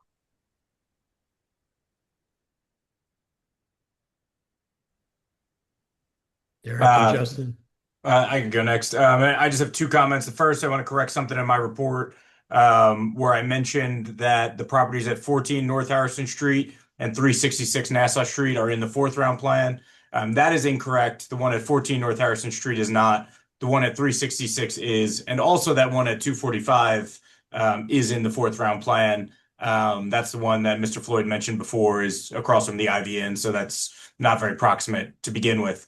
But the second comment is that one that is notably not in the fourth round plan is the Bank of America, because that is like the white whale for redevelopment in Princeton, of a site that is way overparked, is nearly 100% asphalt for a brick and mortar bank when we keep hearing about, how those are no longer that important. Bank of America obviously closed down the one in the bank building on the corner of Nassau Street and Witherspoon Street not too long ago, yet they hang on to this one. And the folks in Charlotte do not seem to have any interest in redeveloping that site.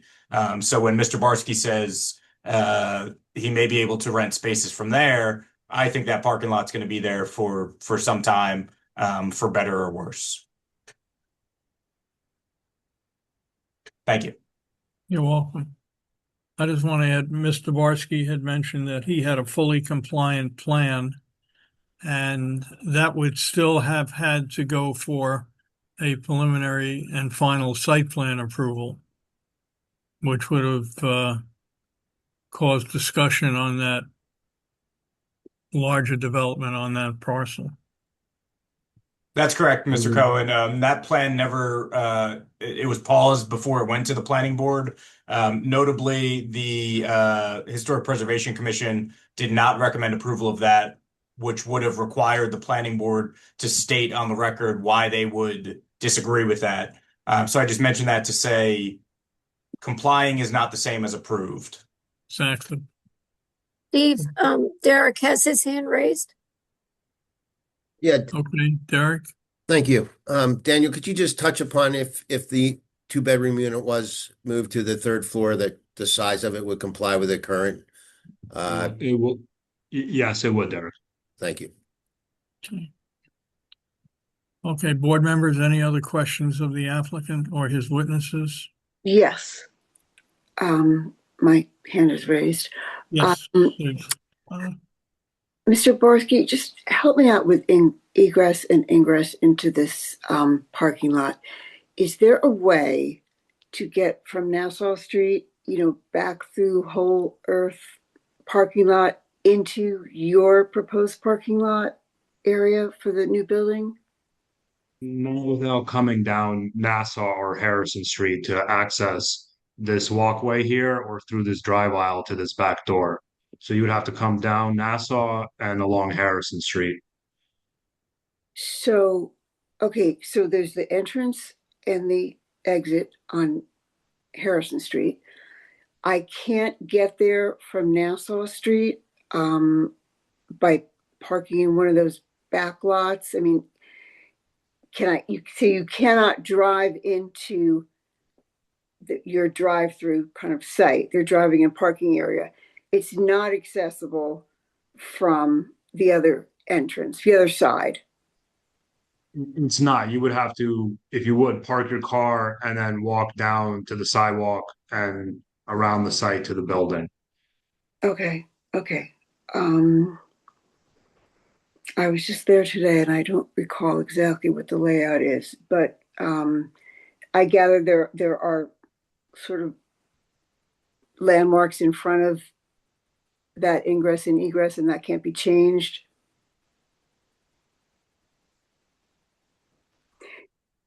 You're talking about what section exactly?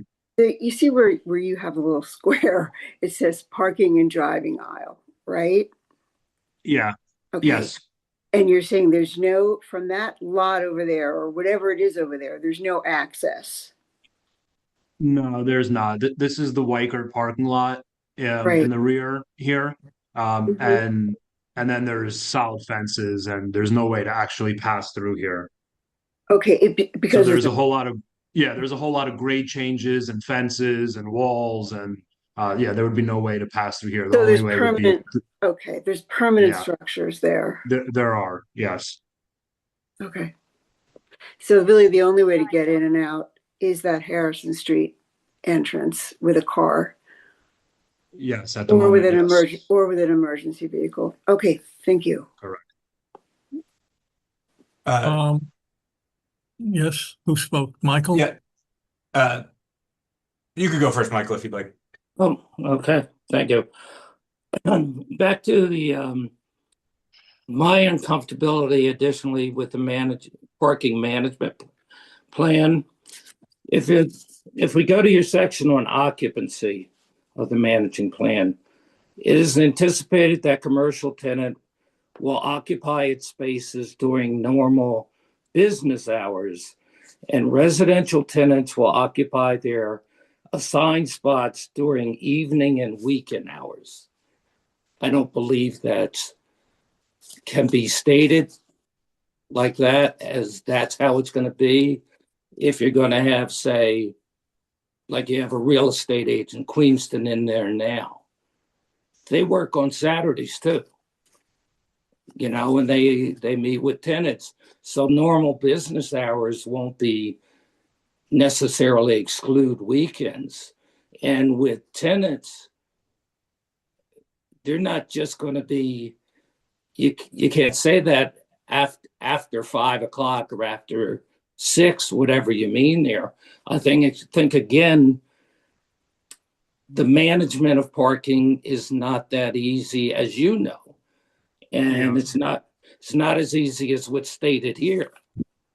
In that next paragraph there, Mr. Floyd, I put in there that it's really not a practical way to manage this tight site.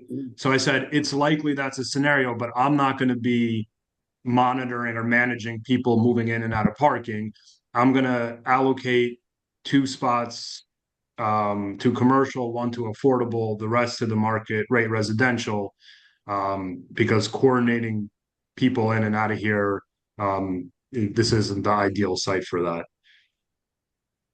So people would drive So in, if there's no spots, they'd have to leave. Well, people you would have an assigned space. So, yeah. All right. How is, Michael, are you done? Yeah.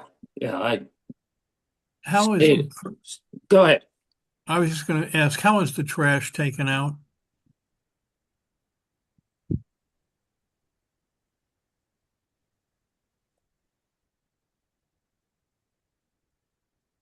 So for the trash, we're proposing, I spoke with my private hauler, and they have a small pickup style truck for this amount of garbage and recycling that they said is perfectly acceptable. He would pull into the drive aisle, and I would coordinate him, put him on contract to come in off-peak hours. So when there's not a lot of traffic or cars going in and out, he would walk down the sidewalk, down our walkway. He would take the trash and recycling, wheel it down, and load the truck. And then he would use this handicap striping to turn around and come back out of the parking lot. You could technically bring this trash and recycling through the lobby, but I would ask him not to do that. Ask him to come up and around to not disturb residents, especially because I would be having them coming early in the morning when there's not a lot of vehicle movement. But that's going to block that. It could, block the drive aisle from this property as well as the adjacent property that uses it. Right. So that's why I'm going to have them come in off-peak hours. So, not coming when there's going to be a lot of cars coming in and out of here. Okay. He could also maybe 5 or 6 a.m., but he could also pull in the striping and load the truck and then back out. But this is the plan for trash and recycling. Okay. Well, we'll talk about the drive aisle, I assume, in a separate conversation. Okay. Any other questions? Yes, Mr. Chair. I have 2. While you were on that slide, Daniel, can you describe how the deliveries, I know we talked about this a little last week, or last meeting. You expect deliveries to be able to do the same thing? Like an Amazon or, maybe not a big UPS van? Yeah, I don't think big delivery trucks are going to be coming in and out of here and doing these maneuvers, plus with the clearance height, but certainly smaller delivery trucks could. But Okay. typically, there's metered parking directly across the street. This is going to have a Nassau Street address. Knowing Amazon drivers, they're going to pull to this. You can't see it here on this page, but into the metered parking, walk across the street, deliver the package, and go back. I could put up all the signs and write them all the emails, but they're probably likely going to do that anyway. But certainly smaller delivery cars could do the same kind of maneuver. Yeah, with all due respect, I disagree with that because those meter parking spaces are not till past the whole Earth, and they're on the other side. So I think we all know how some of these big companies track, deliveries and time and all that sort of stuff, and that leads to the vans to park directly in front of where they need to go, regardless of who they stop. I live on Witherspoon Street, and they just stop. That they don't care. So are you confident that, frankly, that won't occur at this intersection? I mean, am I confident? I mean, it's Amazon. They pull over. I mean, you see them all over the streets. They pull over Yeah. basically where they please. I don't have a whole lot of control over where they pull in and how they do it.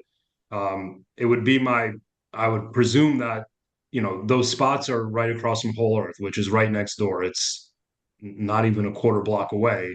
I would think they're going to pull to the first safe place. They're not going to stop in the middle of an intersection, deliver a package, which happens to be metered parking across the street. Um, Other smaller cars may come in and use this hashed area for the handicap stall to turn around, but I would imagine it's going to be some combination of the two. I'm not confident in Amazon to begin with, so Yeah. No, and I agree with you on that because I do think it's very much a police issue. And I might have said to this board, if not other boards, that I've seen our police officers just drive around them when they're stopped in the middle of Witherspoon Street. So that might be a larger issue. But my only other comment is someone asked about the room sizes earlier, and the state requirement under those new rules is actually 765 square feet for a two-bedroom unit. Mr. Barsky's showing 850 square feet for each, I believe, which is just under 10% more. And I think this board knows very well how a lot of times you see applications and we're fighting to barely get them over that line, while the rest of the units end up being, 1,200 square feet. So I did just want to point that out as something we don't usually see, and that would be a benefit in this application. Good. Okay. Mr. Tar, Mr. Barsky, what's next? Mr. Rayenkamp is our planner. Last time I gave you an extensive list of his credentials. Suffice it to say, he's been a planner licensed in New Jersey for 31 years, is an expert in matters such as this, and we'd like him to give planning testimony. Well, I Mr. would agree that we can recognize him as an expert. Steve, this is Steven Schreiber. Can we take a 5-minute break before we start this testimony? We can. Let's see what time it is. It is 9:38, so how about we do 9? It's 9:39. How about we do 9:45? Okay, Okay. thank you.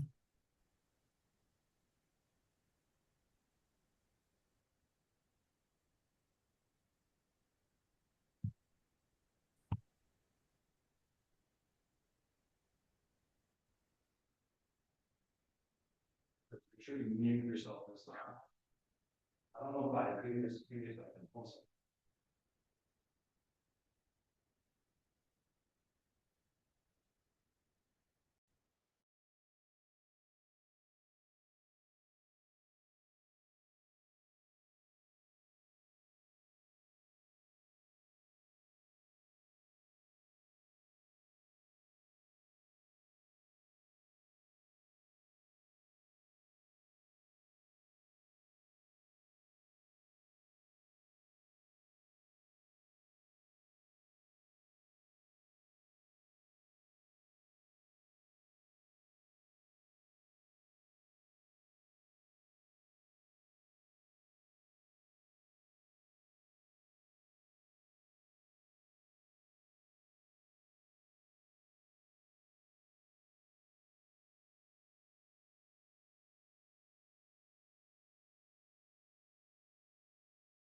Okay, it is 9:45. We'll wait till Mr. Tenenbaum comes back. And there we go. Okay, let's continue on. Mr. Rainkamp has just appeared and he's ready to start. Okay, just to make, Claudia, are we recording again? Yes, we are. Thank you. Okay, please continue. Good evening. I wasn't sure we would get to planning. We're going to shift gears a little bit and talk a little bit more about policy than about site plan. But let me start the evening by adopting the testimony of my professionals on the team and Mr. Barsky as well. To the extent I was here, heard their testimony, and I support the things they said, and that'll save the board from me having to say all of that all over again from a planning perspective. As the board has, I'm sure, figured out by this point, we've made it a central theme of our proposal to you, is that the core planning issue here is that the work that Ms. Rubina has done in working with the neighbors to come up with what was judged to be a superior approach to the development of the site creates a use variance.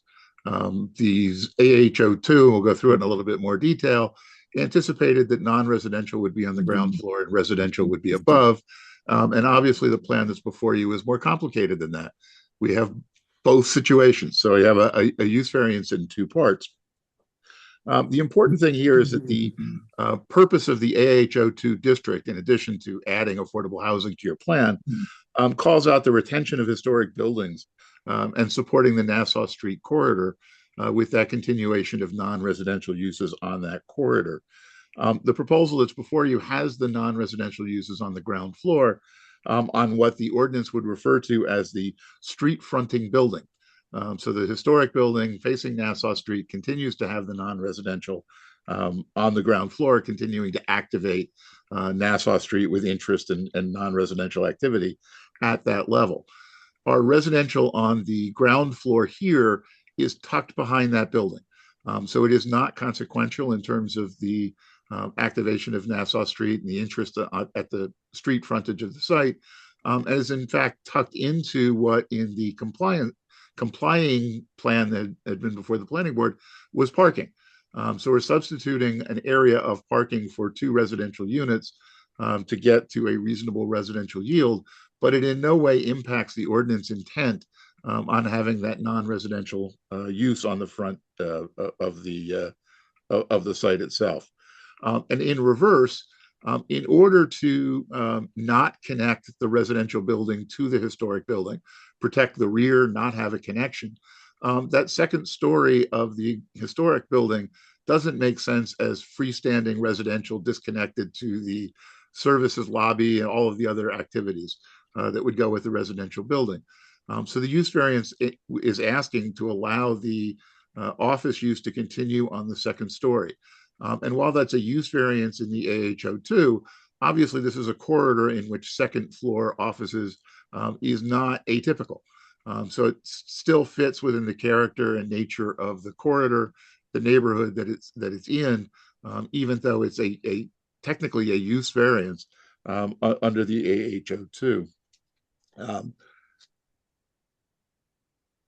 In terms of purposes, the special reasons for that variance, obviously there's purpose J, conservation of historic sites and districts.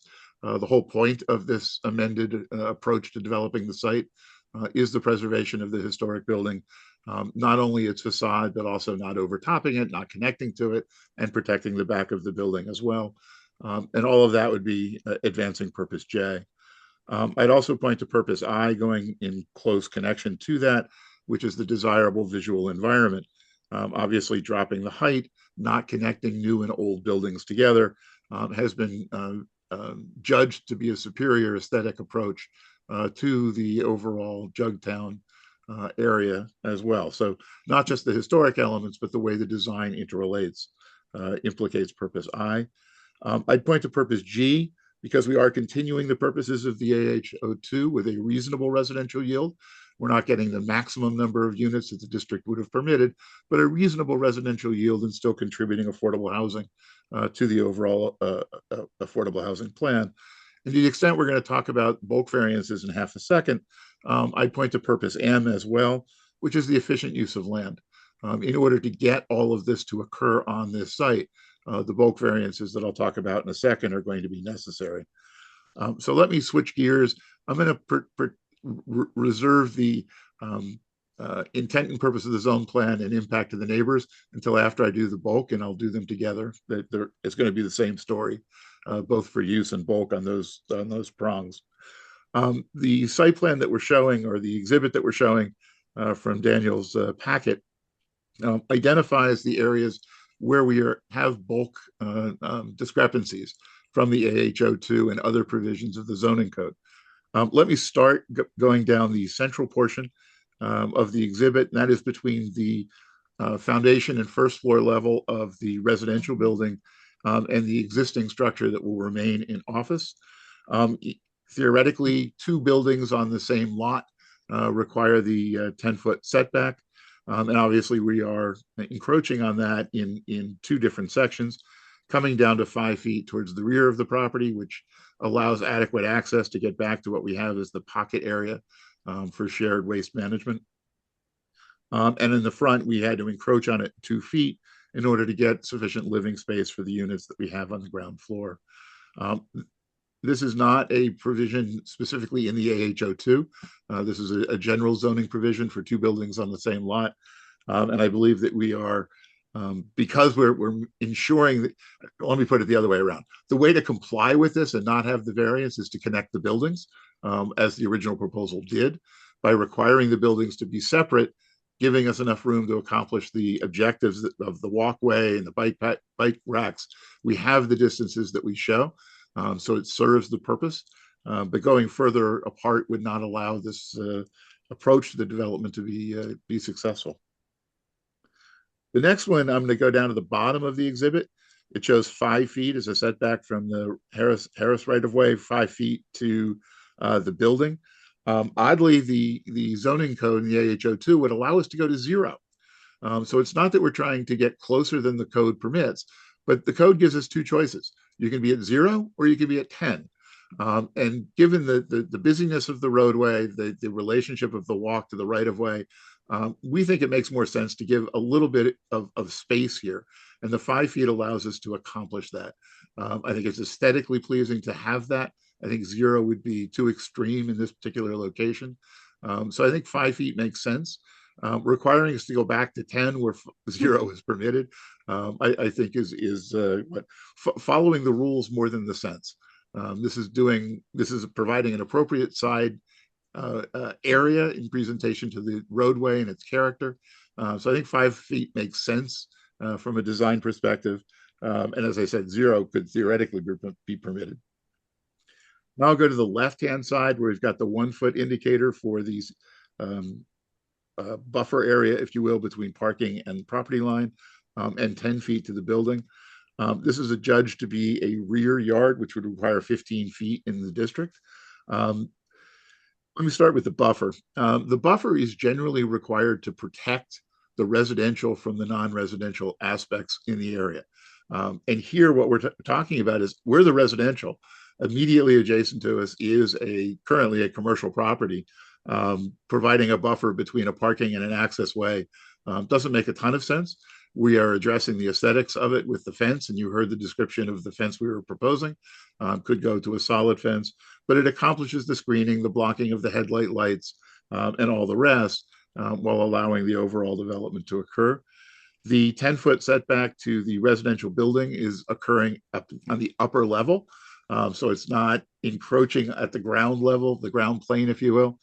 It's further higher, it's higher up, and allows this alternative approach to the development of the site to occur. Overall, I would suggest that these are appropriate because we are advancing the intent and purpose of the zone plan. We are going above and beyond what the ordinance requires in order to establish and protect the characteristics of the historic building and historic site. And we are still providing affordable housing. So the goals of the AH02, both of them that are in two different sections, are being met by this alternative approach to the development of the site. And as you go around the perimeter of the site, I don't believe that this new plan provides any additional impacts on neighbors that the original conforming plan would not have created. So we are not creating any substantial detriment to the neighborhood as a result of switching from the original conforming plan to this alternative plan. As I think Mr. Barsky put very passionately, the choice is effectively before this board is to allow an alternative approach to the development of the site, which triggers the use variance and these bulk variances, to accomplish the protection of the historic building and its contribution to the district in a way that advances that intent of the Affordable Housing 2 district. The conforming plan obviously didn't need the relief, but did not accomplish the goals in terms of overall design. So it's basically a better design with bulk standards, with bulk variances and the use variance, or going back to the conforming plan that doesn't achieve the design goals in the same way. So for those reasons, I believe that these are appropriate variances in this context. And that finishes it for me, Council. What about the 20-foot drive aisle? Yeah, I see that more as a design waiver than a variance, but you've heard engineering testimony, you've seen turning templates. The 20 feet works. It's a limited space with limited activity. This is not a public area where people unused to the space are going to be drawn in on a frequent basis. These are going to be people used to the area. If their K-turn takes an extra movement, that's not the end of life. The space here works. And in terms of the overall depth of the parking spaces plus drive aisle, there's actually more room than simply saying that there's a 20-foot drive aisle. There's adequate room in here for cars to maneuver. I believe that would be an appropriate waiver, actually from RSIS. So we've spent a good bit of time talking about the number of parking spaces. I think we've had lots of views expressed. Cray, do you have a thought on that? It is obviously the current wave in planning in communities like Princeton to allow the development of sites with very limited or even no parking. Just last night, I was in a community with a building with no parking. And it's an expectation and a realization historically that there are now residents who don't have cars, that the Uber, Lyft, and black car service has changed the residential experience for many people. And living without a car is, in fact, one of my children married with kids doesn't have a car. They're perfectly happy using the various ride services in a community like Princeton. This is simply allowing the marketplace to provide that kind of housing. As Mr. Barsky said, there'll be a price adjustment as part of that can be welcome to a household to get a rightly priced house where they're not buying parking that they don't need. And to have that as part of the array of uses offered in your community, I think is a positive thing. Well, Cray, thanks for that very concise and thoughtful presentation. Are there questions, Mr. Chairman? Not right now. Any board members, any questions of the planner? Michael? Yeah. Just on the last point again, the modern times of municipalities recognizing that less parking should be required. I guess to the planner, did the town, in recognizing that and creating AO2, which gave significant parking concessions, recognizing the point you just made, do you believe they just didn't go far enough? And if so, how little is too little? The town already did that, what you said. So I have two responses to that. One is that parking fulfills its own market. However much parking you provide in a development will be that many people with cars that will be willing to live there. If you have a building that doesn't provide parking, the potential tenants of that building know that moving in.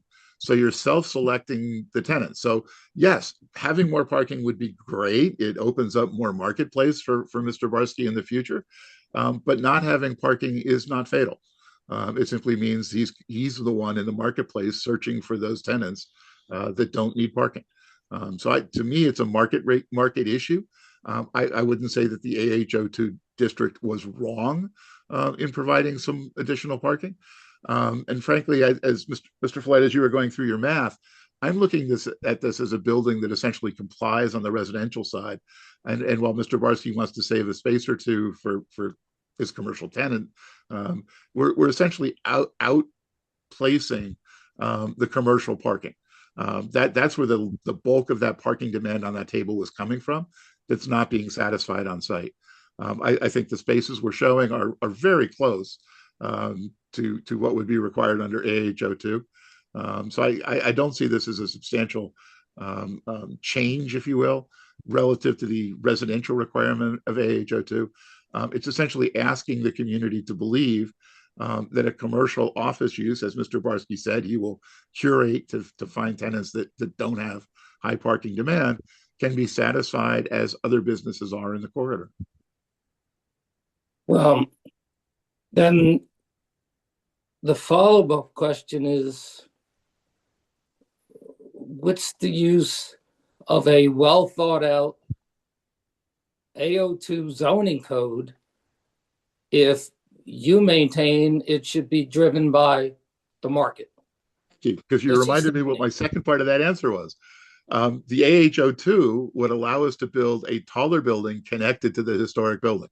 So we're being told, don't follow the AHO2 because we want aesthetically something different by the community to happen on this site. And the trade-off is, okay, we'll lower the building, we'll move it away, but we still need to create some of the yield that the AHO2 expects. And we're looking for ways to make that happen. Where the pressure point comes is on parking. So it's an absolute trade-off. Do we want to protect and preserve that building even more than the ordinance would have already, and the trade-off is less parking? Or do we want to go back to the conforming plan that doesn't do as good a job in protecting that resource? I think the public working with Ms. Rubino has made the right choice. This is the superior site plan, and the cost is, yeah, okay, we've got to rethink our parking. So I'm hearing you're saying the only option is to go back if this is denied, or if it's denied because of parking, is to go back to the previous proposal. Certainly doing less housing is not actually, advancing. I probably should direct that to Mr. Tarr or Mr. Barsky, because you don't make that call. I'd argue that one. He's testified that there's a basis for support for the reduced parking. That was his testimony. Well, no, his testimony was also the option is to go back to the original as a right. Well, it's not exact, it's as of right, it's zoning compliant, but it would still need site plan approval. Yes. Yeah.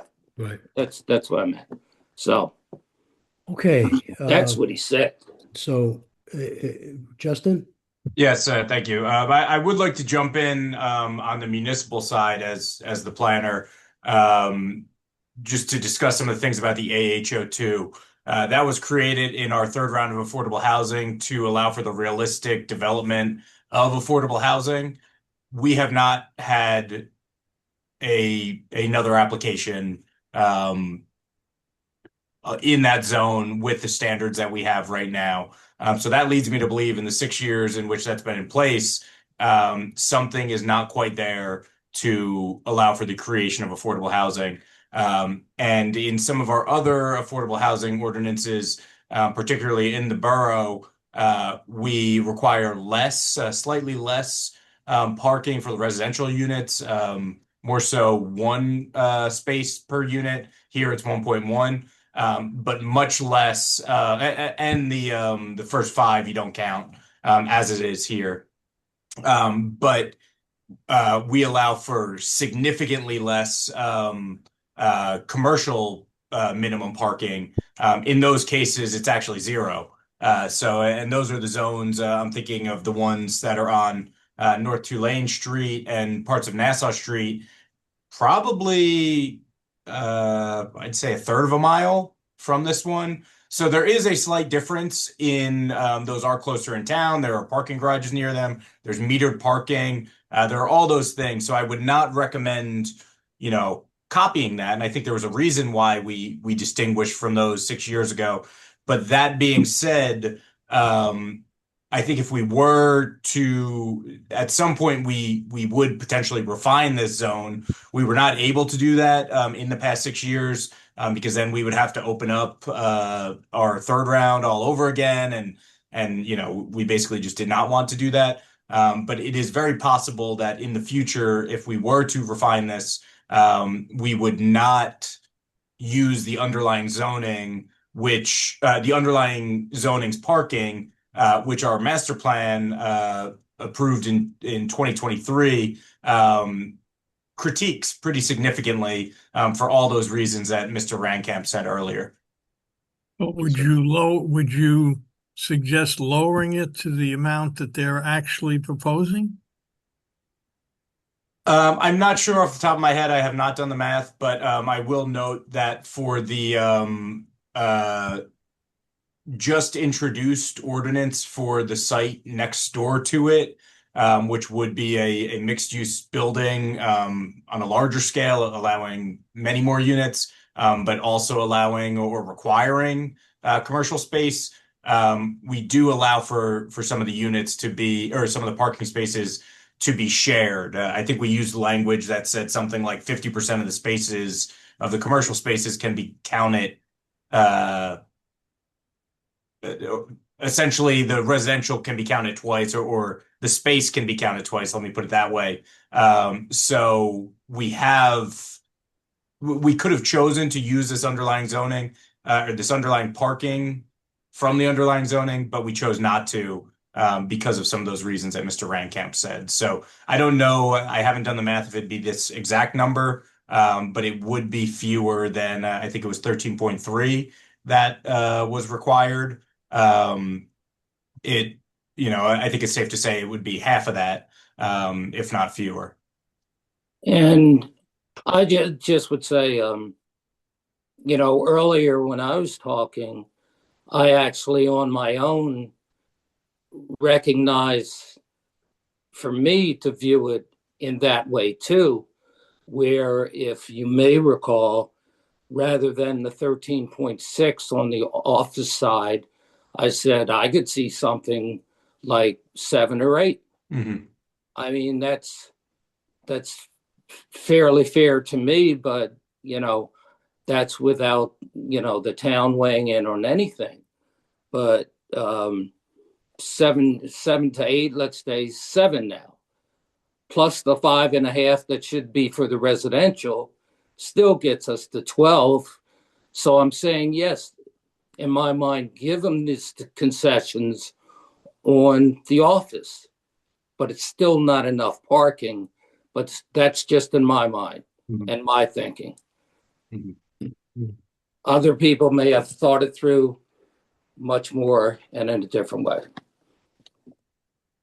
So, Mr. Chairman, that completes the testimony, direct testimony from the applicant. I remind you that our neighbors wanted to speak, and of course, questions and comments from the board to any of our experts. Of course. Well, all right. Assuming there are no more questions of the applicant's witnesses by the board,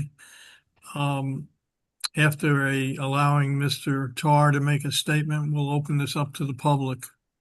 I'd like to defer my statement until after the public presents, Mr. Chairman. Who said that? Yeah, it was Mr. Tarr. I'd like to defer. No problem. No problem. All right, so. Mr. Chairman, could I just ask a question before? Sure. I haven't quite figured out until just now how to ask this. I'm just wondering it just seems like this in so many ways is a very tight fit regarding parking, how close it is to the building, and the building in front of it. And one thing I keep looking at is that 5 feet between the building and North Harrison Street. And the man who just spoke said, you know, if we did 10 feet, that would be something like unnecessary, and you know, and zero, it would be following, I think he said, following the rules rather than what makes sense. 0 would be extreme. 5 feet is fine. And I don't know, I'd love to, it's hard for me to imagine that. I wonder if are there any buildings in town that you could point me to that are residential, that are on a street like Harrison, that have like bedroom window right 5 feet from the curb? I mean, it can be done, you can build it, but a lot of things here feel very kind of unlivable, but maybe there's a market. I Could don't we know. bring up the site plan that the reference to the 5 feet to the curb is not correct? Daniel, could you put up the original site plan? It's 5 foot it's 5 foot from the right-of-way line Right, to the building, which is not the curb line. correct. Daniel, could you put up this first slide, please?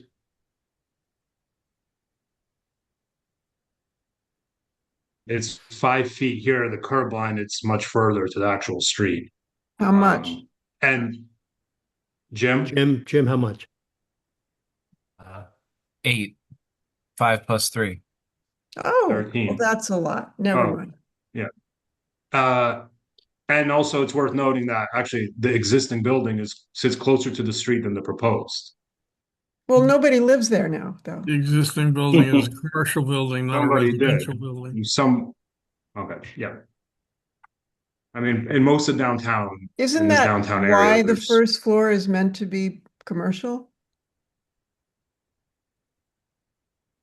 I'm just saying it concerns me. It's one of the things that concerns me about how tight this building is on this lot. Harrison Street, and I think Eve is correct, Harrison Street gets a lot of traffic. There's truck traffic, there's buses, there's cars backed up on heading towards Route 1. There's cars backed up all the time. So there's a The lot going ambulances on as there. And well. to have a bedroom that close to the drive aisle there, to the roadway, is tight. I just feel that especially for myself, not being an architect, there are things that we're talking about in the abstract, but at times I'm visualizing or trying to imagine what it would be like to live there, and if that's the kind of housing that we want to create. And we can approve it. I guess we can approve it, but it's just so is there any example that's like this, that's residential, that I could go take a look at, that anyone happens to know about? There's a lot of units all down Nassau Street where there's residences right up on the street. I mean, in my experience, Well, I the type can't of think of any tenants, offhand. Maybe I need to take a walk there, if you can think of one. the type of tenants that are renting units like this are a specific kind of tenant, and they're specifically looking for downtown living, understanding that they're close to a street, but they're also close to downtown and close to public transport and close to the shopping center and close to a lot of other amenities. And I build like I said, other buildings on Nassau Street and Lincoln Court and Van Devender, where they're busy roads, and there's a big demand for the right type of tenant to live here. So This is somebody the who's looking for affordable. This is one of the 2 affordable units, as I recall. this one here is, I can certainly put it on the other side. The board, I'm flexible on this. Well, I think we already said that there were some problems with that side too. Okay, but so yeah, because it's a relatively small building. All the units Yeah. face out on somewhere. Yeah. It's a very small lot. It's That's barely a why the quarter of an acre. ordinance- Isn't that why the ordinance recognizes, again, residential on the upper floors and commercial on the lower floors? I can address that. I think that's more about having a vibrant streetscape than it is about protecting residential tenants. And in this case, we have that vibrant streetscape because they're keeping the office in the front. So the way I look at this is they're essentially just shifting the building on the side from what was initially envisioned in this AHO and in other ones. And it still meets the spirit of that. Okay. And I think to answer the question, and of course my lights turn off. Michael, did you have something? Sorry, if I could just finish, just to answer someone, they got to pay the bills around here. I think there are a lot of places in town that do have buildings pretty close. I'm trying to think if there are any specifically in the tree streets, but certainly on Witherspoon Street, my bedroom window is probably 8 feet from the sidewalk, maybe 12 feet from the curb, and there are ambulances going down there, and it's just a fact of life, and it's Justin, probably why I can afford to be here. Justin, Jim Purcell here. I'll reiterate that yes, Pine Street in particular, the houses are right up against the sidewalk. Yeah. So if you walk down the tree streets, you'll see similar situations where residential homes are very close, and steps are actually within our municipal right of way up to porches. So. Okay. The hands are up. Two hands raised. Well, excuse me. Bernice had her hand. Michael had a question. No, Bernice was before me. Okay. Yeah, I Sorry. just wanted to say, if you look just right around the corner on Nassau, on the other side, opposite opposite the Holler Center side, there are houses, not at the Weikert part, but just around the corner where they're right up against, very, very close to the sidewalk. They might not be bedrooms, but there's certainly examples of that residential. But I did have a question about what is the, I don't know if it was in the drawings, but the elevation of that first floor, how much is it above the level of the sidewalk?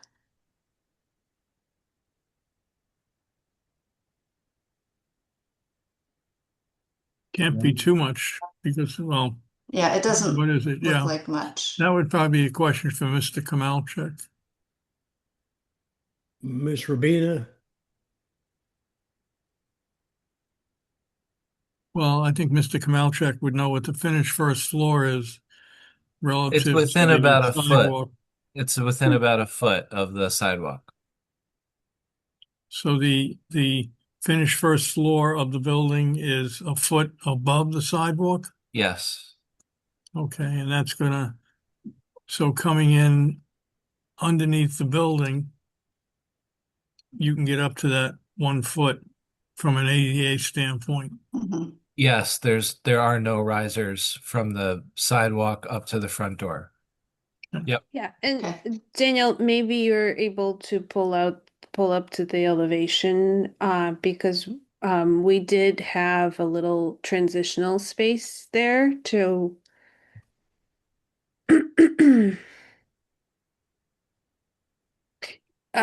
keep going, keep going, keep going. You're almost there. Oh, did you just went right? Nope. One more. Keep going, keep going. There we go. Yes. So there, oh, you just skipped it. Yeah. So there's a little lower portion wall with landscaping in it. And then windows so that what we're trying to do is we're trying to create kind of a transitional space. So we absolutely understand that this is a different type of living. This is not suburban living. This is very much urban living, but it's more of here's the building facade. Then there's kind of a planter in front that creates that space of kind of urban garden, for lack of a better word.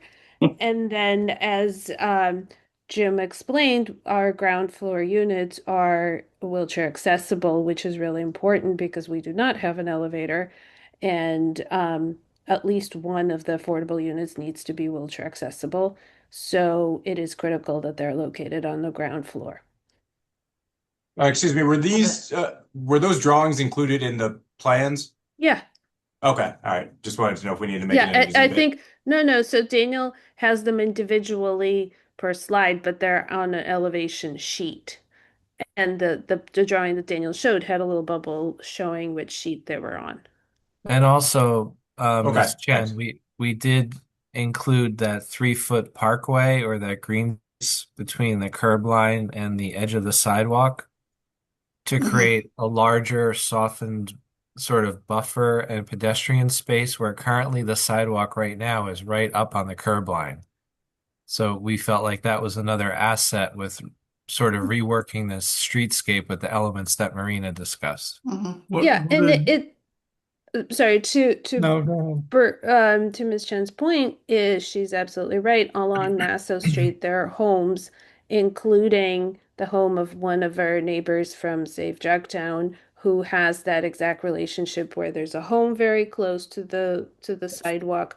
Then there's a little space, and she has a garden and a little kind of a transitional wall. Yes, her house is elevated a little bit up, but in our case, because of wheelchair accessibility, we have to stay down.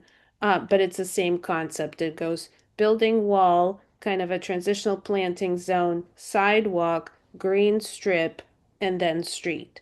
It's an urban way of living. Yeah, I definitely see that there's a precedent for that. I'm actually looking at 335 Nassau and the Exactly. surrounding Yep. houses, and Yep. I'd say it is, there's It is definitely exactly that. Thank examples you. of that. Yep. Yeah, exactly right. Yep. Thanks. Thank you. I'll take a look. I'll take a walk there. Okay. Any other questions? Mr. Floyd. Yes. Yeah, and Eve, if I could ask you on the 5 foot, I thought at our last meeting you had asked about the 5 foot between the two buildings where 10 is required and various, I think 8 is in some places, but Right. 5 in some. I thought that was the 5 foot you were Well, that concerned. still concerns me. That's a different 5 foot that I don't. Okay.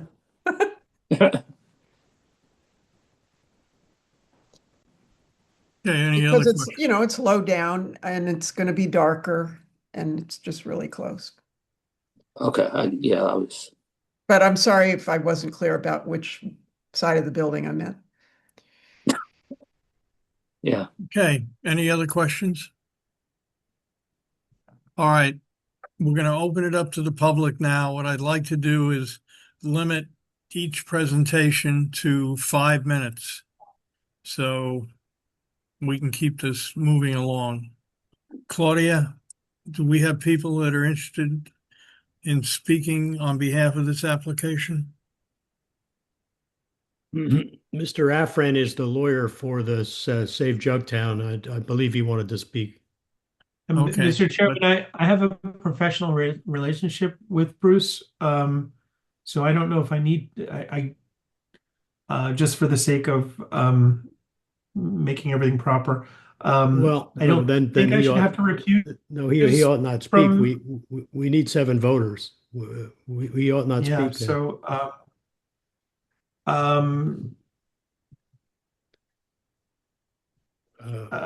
Karen, what are your thoughts? well, I would defer to Karen.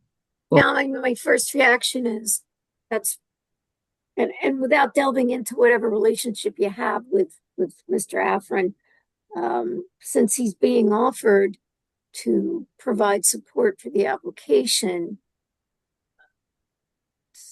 either you step aside or Mr. Afrin doesn't comment. Either way, but his role tonight is to, I believe, express support for the application and to go through why, that's the case. So I can withdraw I don't know if you could hear me. I can withdraw and not speak. I didn't know until we started that Mr. Tannenbaum was on. And Okay. so had I known in advance, I would have pointed it out. If Mr. Tarr is correct that you need the 7 voters, and there could be a danger of not getting a result, I think it's better that I don't participate. This way you don't need a recusal. I haven't said anything yet of substance. Right. And I did text Mr. Tannenbaum that, the issue should be raised. So since I've said nothing thus far, I don't think there's any conflict or prejudice. And if you run the risk of no decision one way or the other, I think it's best if I withdraw, since there are other members of my client group who will speak in any event. Thanks so much, Bruce. That was very kind of you. You're welcome. Thank you. I'll stay on and observe if no one minds. I don't see the need to recuse myself even if Mr. Afrin does speak, but I'll leave that to other members of the board or Karen, to your. Well, if he's not Yes, John. participating and not speaking, then I don't see why you need to recuse yourself. I assume you don't feel that you're biased, correct?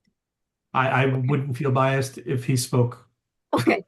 I don't feel biased at all. I mean, no. I would rather obviously speak, but I really don't want to cause any legal problem down the road. So perhaps the better part of valor is that I don't speak. I think Mr. Torres and I are on the same page with this. I thank you again.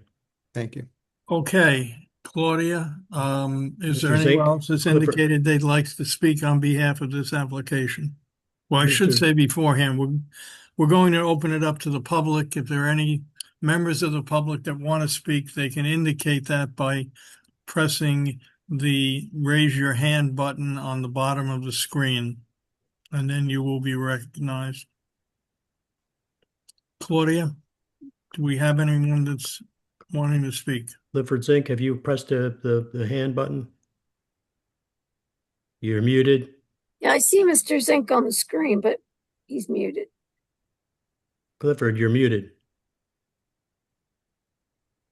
Okay. There we There you go. go. Hi, I Mr. believe Don is going to speak first. Okay. I'm in the upper Oh, there he left-hand is. corner of Okay. mine. Mr. Denny, we're Hi. going to swear you in, and we're going to ask you if you're comfortable giving us your address. Hi, my name is Don Denny. I live at 335 Nassau Street. Ready, and do you swear or affirm any testimony you provide this evening will be truthful? I do. Thank you. 5 minutes. Oh, I hope not so long, Mr. Cohen. I'm a founding member of Save Jugtown. We're a group of neighbors who came together in opposition to the original proposed development. We support historic preservation. We're not anti-development or anti-housing, whether affordable or market rate. We live in a beautiful historic neighborhood recognized at the local, state, and national levels. We want the character of the neighborhood to be respected. It is highly unfortunate that the town included the historic structures at the Harrison-Nassau intersection in adopting the AH02 overlay ordinance in 2020. If the historic neighborhood had been acknowledged and its character respected from the start, we wouldn't have had to go through this long, arduous process. While compliant with AH02, Mr. Barsky's originally proposed development was not compliant with the historic preservation ordinance or historic standards. It was too big, too massive, encroached on the Horner House, and its design was out of character for Jugtown. It subsumed the original historic house. Also, not to be ignored, there are significant traffic problems at that intersection, which would have been exaggerated by the large number of new apartments. The scale of the current plan seems reasonable to us. We met multiple times with Mr. Barsky's group to work on changes that could be supported by Save Jugtown. Our concerns have been addressed and we support the current plan. As Mr. Barsky has indicated, the result is a design that is suitable for the neighborhood, that preserves the Horner House unchanged, but requires multiple variances. We appreciate the considerable work by the town and the town committees in their reviews of this important, modest addition to the housing in Princeton. This neighborhood is a key entrance to the town. The new design is compatible in size, number of stories, 3, and appearance for the neighborhood. Again, we are in support. The neighborhood already has concerns over traffic volumes through the intersection. especially in coming south on Harrison, where the red traffic signal is routinely ignored. Fewer parking spaces seems fine to us. The renters will self-select, knowing that parking may not be as convenient as otherwise.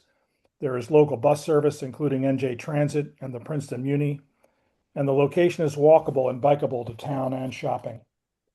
While traffic management is not a part of the development, we can only wish that the town would be more proactive in managing the many traffic violations at this intersection. The corner is actively used by pedestrians, including children. The flagrant running of red lights, failure to observe stop on red, and failure to adhere to the marked stop lines in the road are all very dangerous, especially for pedestrians. Thank you for your attention tonight. And again, we support this project. Thank you. Okay, who's next? I Steve, think can I am. ask him a question? Can I Yes, ask you can. the previous speaker? Yes. How many people are in your organization, and is it unanimous approval of this project? Thanks for asking for clarification on that. There are 6 of us who are active leaders in the organization. We have approximately 40 neighbors at its peak in actively opposing the original project. We don't have formal bylaws, we don't have votes, but all of our members have been asked about their opinion of this, and the consensus was to support as the project has been revised. So every house that has a Save Jugtown is not necessarily part of your organization.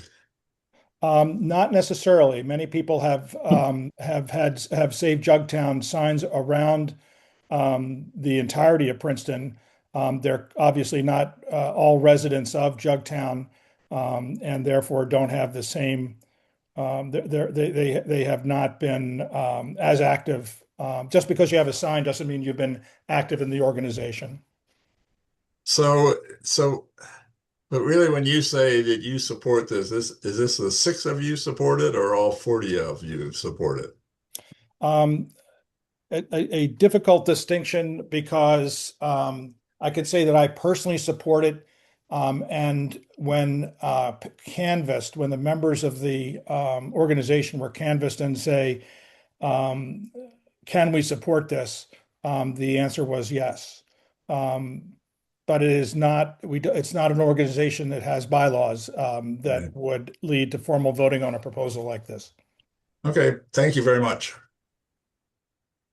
Okay, Mr. Zink, are you next? Yes, I am. Thank you, Mr. Cohen. Mr. Zink, if you're comfortable, would you give us your address, please? Yes, I live at 54 Aiken Avenue in Jugtown. And do you swear or affirm your testimony this evening will be truthful? I do. Thank you. Thank you. So the Nassau-Harrison Street intersection is one of Princeton's most historic places. It has 3 corner buildings predating the Revolution, and the 4th dates to the 1870s.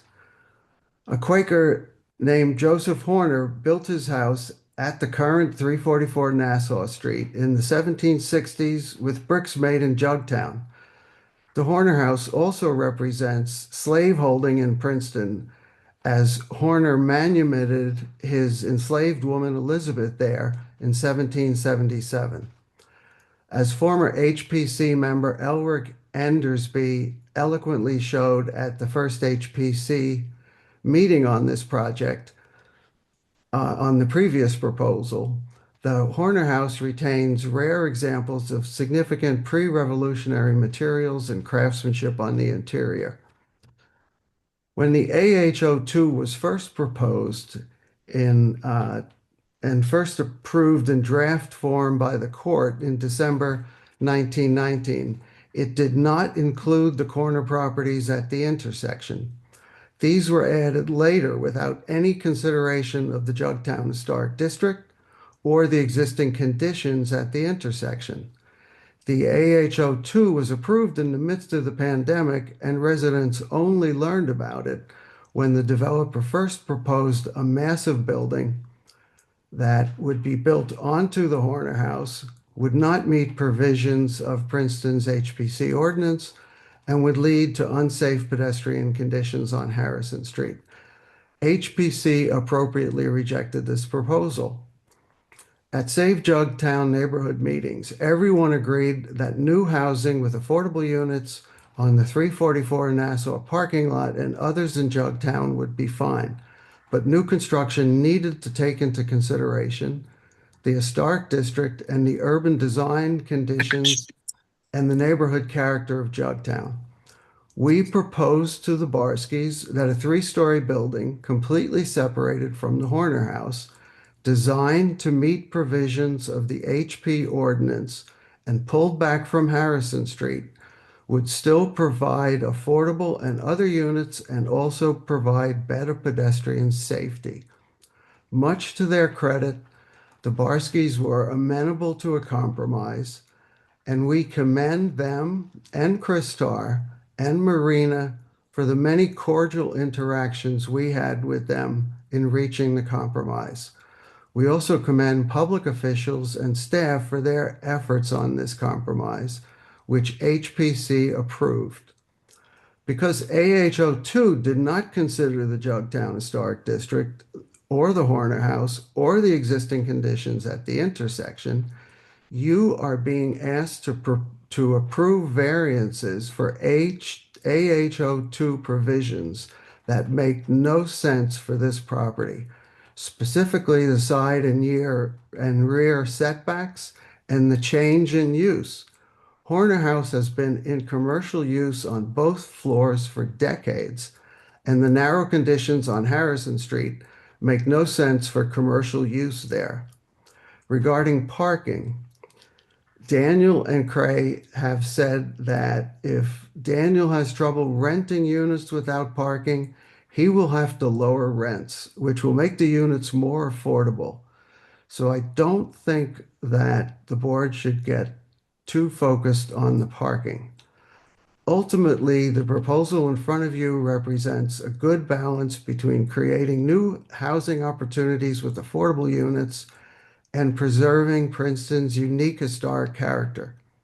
It also, kind of uniquely in this town, represents a compromise where a private property owner, developer, and the neighborhood came to an agreement to support a development project that meets objectives of the new master plan. Town officials and staff have also been supportive of this application, and I urge you all to approve it. Thank you very much. Welcome. Okay, board members, any questions of the witness or the speaker? Okay, Claudia, has anyone else indicated they'd like to speak? Yes, Kathy Knight. Okay. Kathy, please be sworn in and proceed. Now, Ms. Knight, if you'd be comfortable giving us your address, please. 335 Nassau Street. Alrighty, and do you swear or affirm your testimony this evening will be truthful? I do. Thank you. I had some slides. I'm wondering if Daniel or someone can put them up or how that will be handled. They're very short. It's not going to take long. 5 minutes. Yeah, no, it won't take that long. First, before I even get to these, I just want to say I went out on Nassau Street. I am across the street from the property and can see it. It's diagonally across the street from me. I put my timer out there, and in 3 minutes, we had 14 cars. So even though it's a dangerous intersection, which people have testified, it's surprising how much the traffic slows down in this area at night. And I'm just mentioning it to Eve, who particularly was concerned about the bedrooms on this street. It is interesting that there's very little traffic at night on Harrison and Nassau Street, which is just a really nice thing for the neighborhood. It's very comfortable. You get out in the street and not see a car in the middle of the night. Ms. Knight, just a question. Are you a member of Save Jugtown? I am, yes. Okay, very good. Thank you. Yep. Thank you. When Daniel Barsky approached us about the alternate application, we sent some inspiration images, and I briefly wanted to go through these with you. The 3 images showed elegant treatments of facades that will be compatible, in our opinion, with the historic district. They show traditional patterns of windows with contemporary sash, so not replicating a historic 6/6 sash, but a contemporary window with a traditional pattern. This was the first inspiration image we submitted. We just submitted 3 to them. And a couple of comments on this one. There's been some discussion about the fence and mentioning about how it did come from the Save Jugtown group. We just thought this was appropriate for the image of the building that we saw, and more appropriate than a plastic PVC fence or a wooden fence. And that's why they put that in, and we considered it a nice upgrade that they were willing to do. There's also, yeah, that was the main thing for this slide. Okay, next slide. The next slide has Juliet balcony shown in the second floor. So if you look at the proposed north elevation from the applicant, and you see our inspiration image, they introduced some Juliet balconies, which is just a small touch, but providing a little bit of contrast and quality to the project. They also have done some of the horizontal banding and articulation that we requested, including not only in the lower stories, but at the cornice line. And, you know, again, they're light colored, plain, simple buildings that we thought would be an elegant addition to the neighborhood.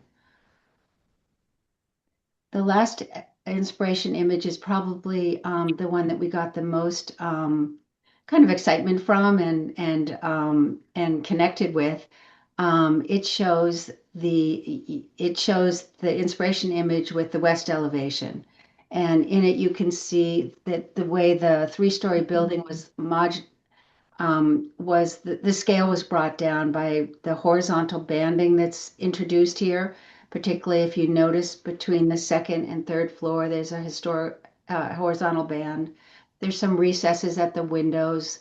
There's some on the bottom floor. There's an entablature that brings in some pilasters on it that just breaks up the scale of it, provides some interest, but yet it's simple and quiet and won't overwhelm the historic building in any way.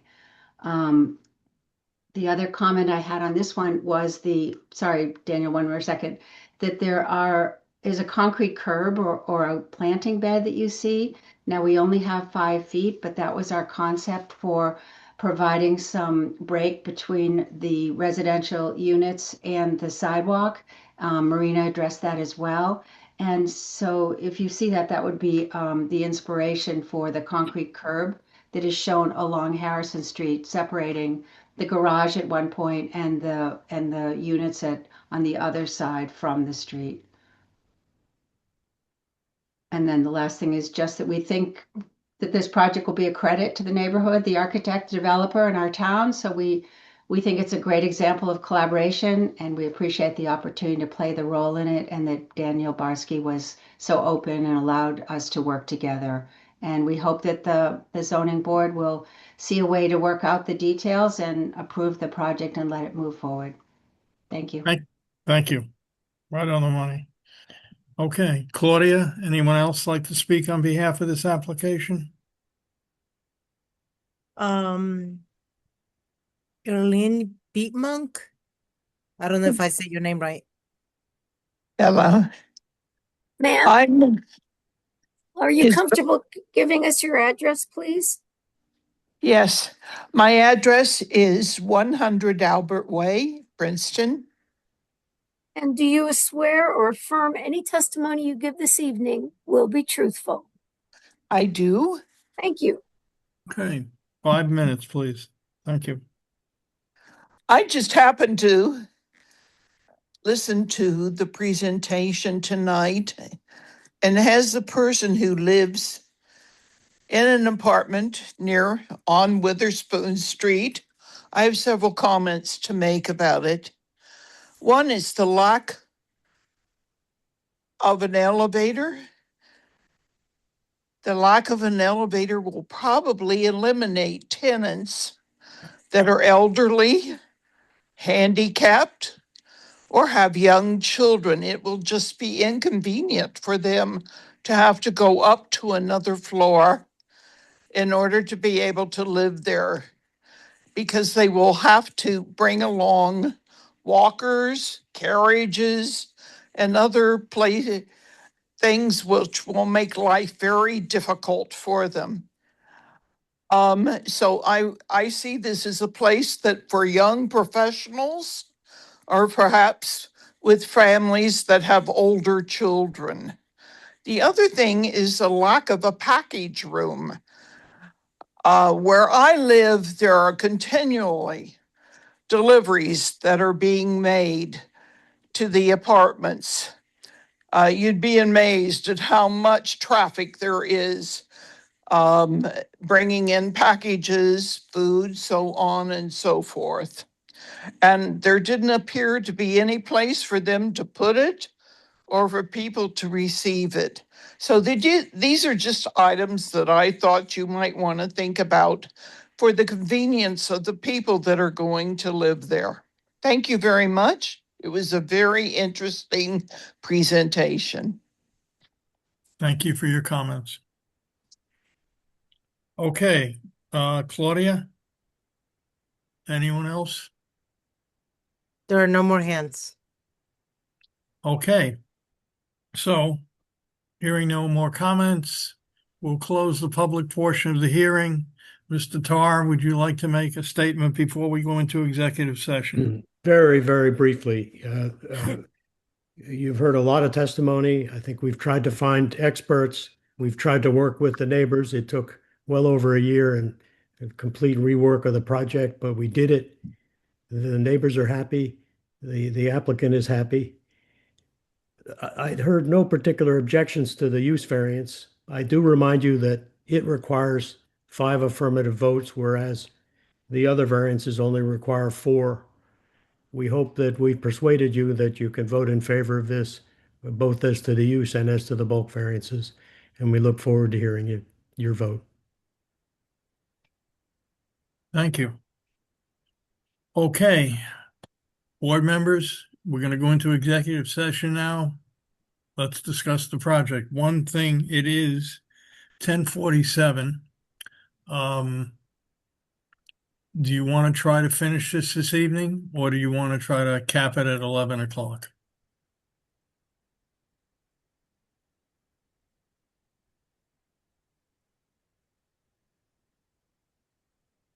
Comments?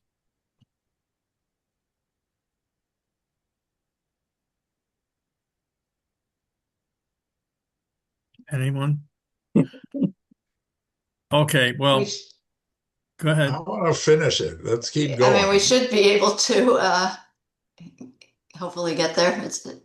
All right, let's start and try to work towards that. I mean, why don't we start with the D? Okay. And then So, do we want to have any comments, discussions? Yes, Donna. I think at the last hearing, it came out that I think one of our professionals said that the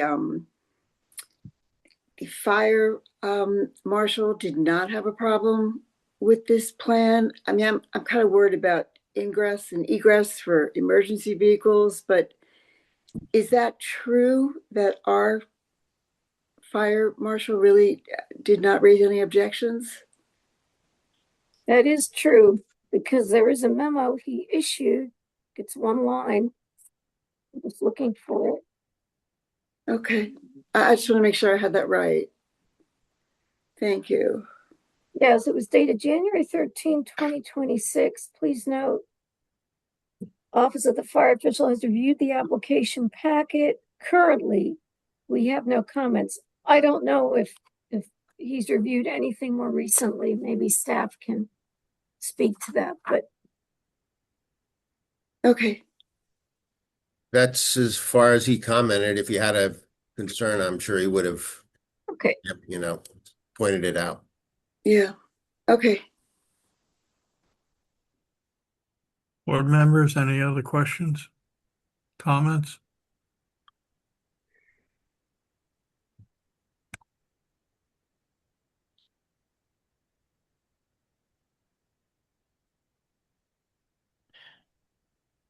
I question 2 things. I agree with Michael's analysis of the parking in relation to the AH2 ordinance itself. So I do have concerns about the number of cars. And I have a concern about the drive aisle width. I think 20 feet, 25 is more than I think is necessary. I mean, typically 24 is the number. This is a closed-in area and it's tight, and I think 20 could potentially lead to some problems with people backing into the apartment wall.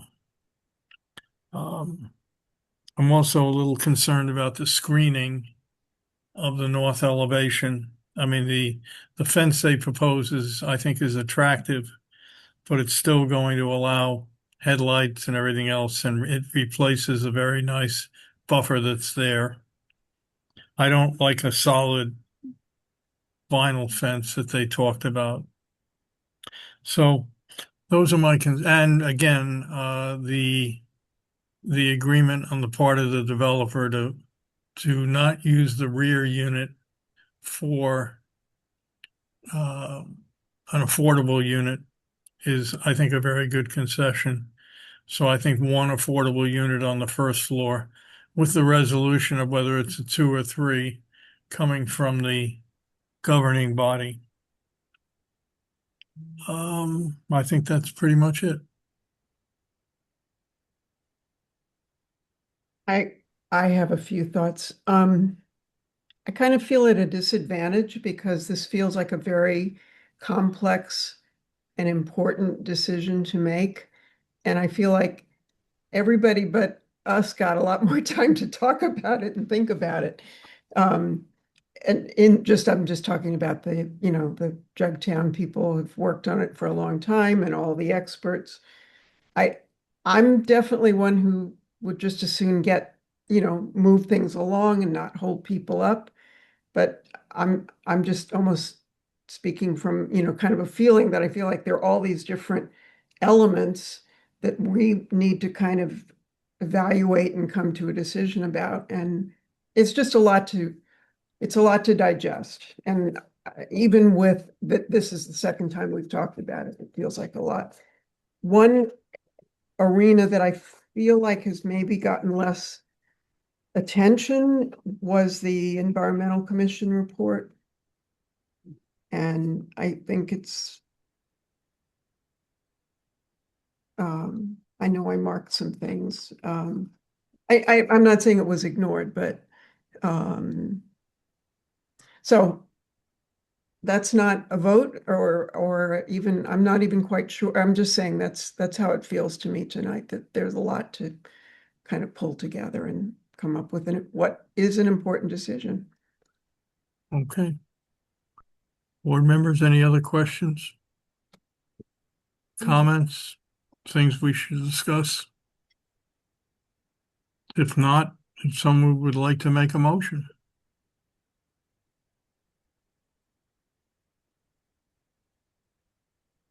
Well, as an initial motion, I would make a motion for the D variance. I think some of the others, maybe if there's more discussion needed about some of the others, we can do that. Well, Bernice, I guess, so you're saying that you want to make a motion to approve just the D variances right now? I'm not saying that it has to stop at that, but as a first step, because right, yeah, it seems like that is necessary. It is necessary. It's just that these two D variances in particular are kind of really tied to the entire development. I mean, the D variances are talking about allowing office use where it's not permitted and residential use where it's not permitted, kind of flipping the uses. But even with an approval on those variances, there are other conditions as well as the bulk variances. So, I mean, however the board wishes to proceed, but I'm not sure if that makes a lot of sense. But I know, Michael, you had a comment. Yeah, I don't see that the D variances that are tied to any of the bulk variances. In my mind, I think they're standalone. Okay. I think the variety of people on this board will have variety opinions on each of the. We could have variety opinions on different bulk variances. Right. Yeah, I mean, if I was the applicant, I'd love to have a vote on the bulk variances first.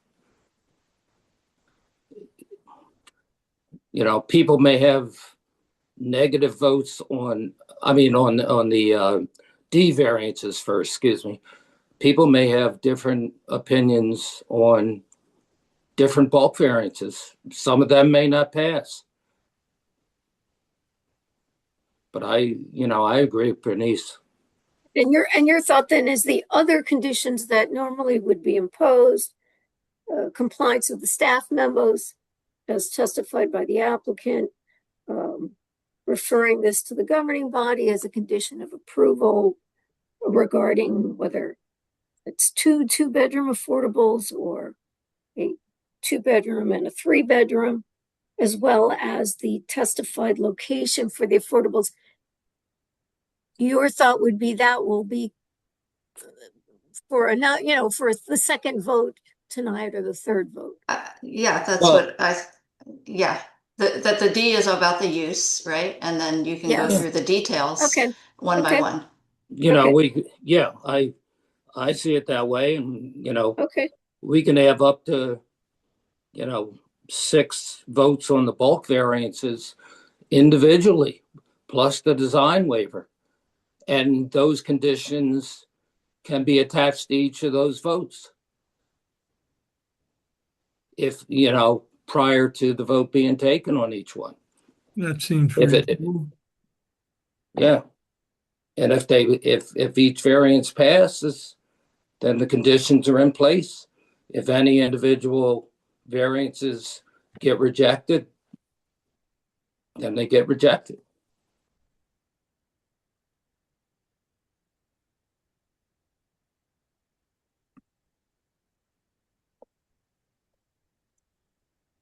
But, anybody else have a thought? Okay.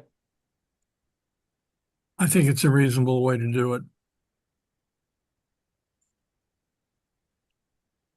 Okay, do we want to go through the variances and start to But wait, you have a motion. You have a motion on the I made floor the now motion for the D. Yeah, to approve Okay, that's true. the 2 D variances. So you need a second. I'll and second then- that motion. Okay, Claudia, can you call the roll on the use? Ms. Chen, Yes. Ms. Coulson,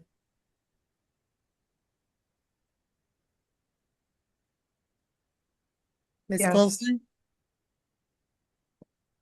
Was that a yes? Yes. Mr. Floyd, Yes. Mr. Shriver, Yes. Mr. Tenenbaum, Yes. Ms. Donna, Yes. Chairman Cohen. Yes. Okay. Somebody want to bring up, do you want to go through the list? Just, what's the first variance? The side yard setback. Okay. I would make a motion Okay. to approve side yard setback. The side yard being, in a sense, the rear setback on Harrison Street, The side setback on Harrison. the side, so the northern property line. Is that right? Yeah. I think Mr. Tar has a question. No, is that the 5-foot one along Harrison? yes. Just to be clear, Yeah. Thank you. The 5-foot setback on Harrison. Okay. All right. Do we have a second for I'll that? second it. I'll second. No. I'm sorry, go ahead, please. Michael, just for clarification, so these additional conditions, which we just talked about, was your proposal that now we put these on the table and they are attaching now to each vote on the bulk variances without having to keep repeating them with every vote?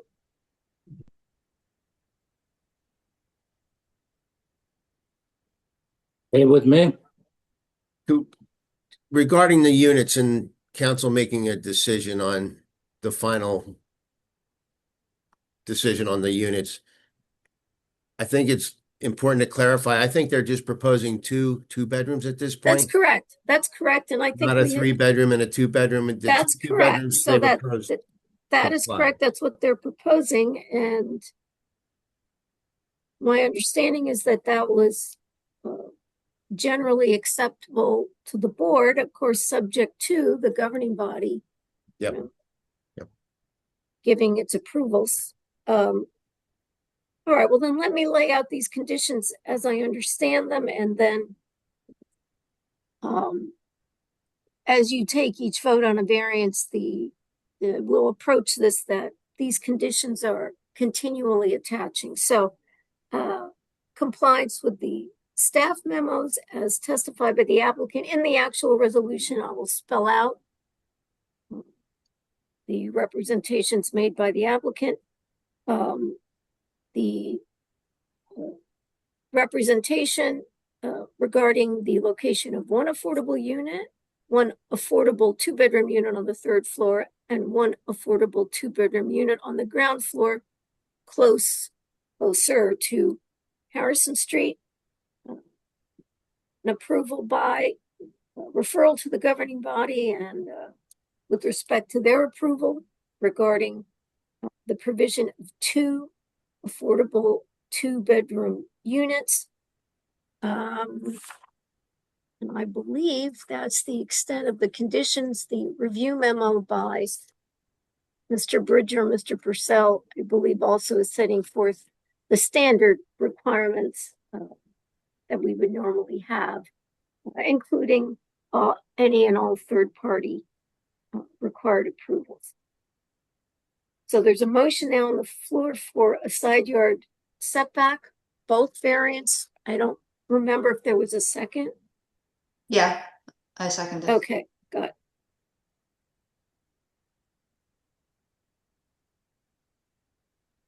Okay. So you want to take each one of these with a roll call vote then? Yes. Okay.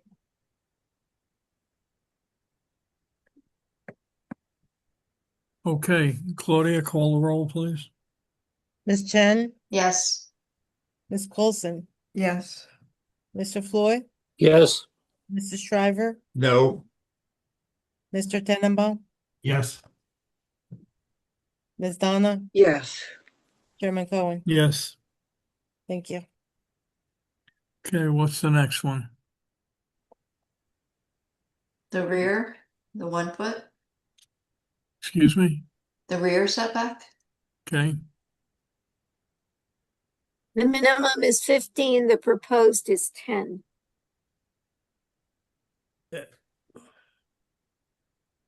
somebody said 1 foot, somebody said 10 foot. Let's be sure which It's- one we're talking about. One is the parking setback at 1 foot, one is the building setback at 10 foot.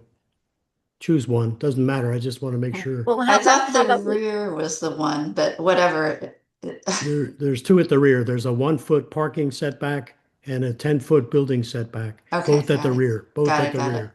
Okay.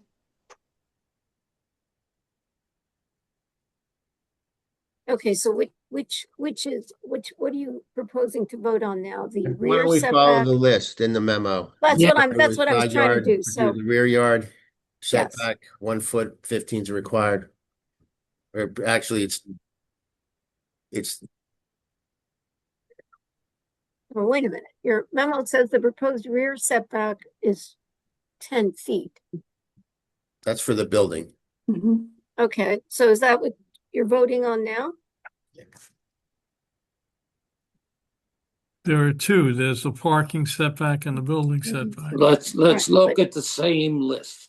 That's right. So the list is in the review memo. Mr. Bridger and Mr. Purcell, it's dated November 14, 2025. It's at the bottom of page 2.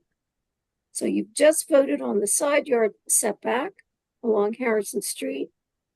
So the next one in order is the rear yard setback. The building required is 15 feet. The proposed is 10 feet.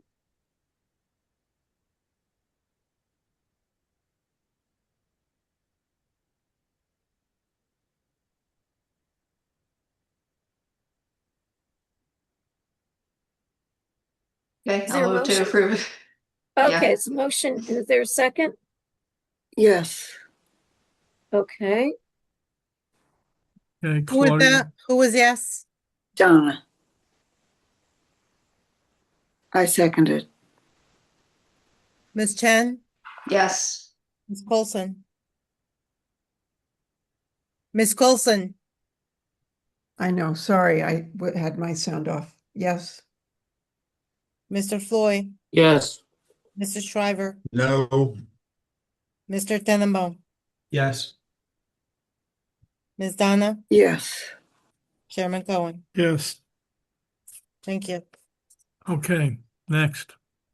parking spaces. Total required 19.1. Provision of 7 spaces, but because they're providing EV charging stations, they're actually getting a credit for a total of 9, but there's 7 actual spaces.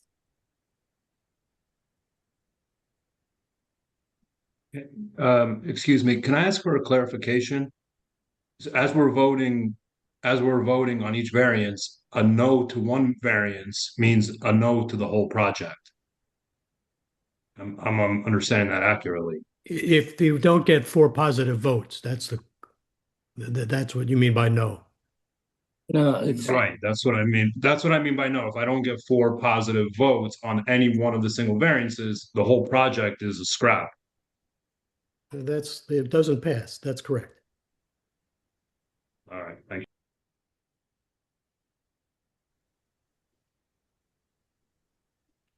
So we're talking about parking.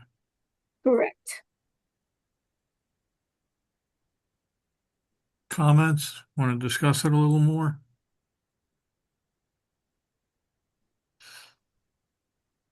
I actually thought we had to have 5 affirmative votes on anything. Isn't that right? No, that's only for the use variances, for the D variances.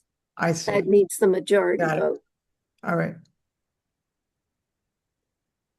Now, the other question on this, I don't know if there's been a motion, anybody's moved it yet, but the applicant had proposed a certain allocation of parking spaces, which I think the board also had discussed. So whoever ends up making a motion, I don't know if you want to include that in your motion, how it's allocated, or 7 spaces, and they're allocated as the developer chooses to allocate them. In other words, do all 7 get devoted to the residential property? Or if Mr. Persky can, yeah, I mean, they can choose. Yeah, some allocation, and if you don't choose to address it, then I think what was key to the board was having 1 at least certainly for the affordable unit. So that Right. probably should be included at a minimum. Okay.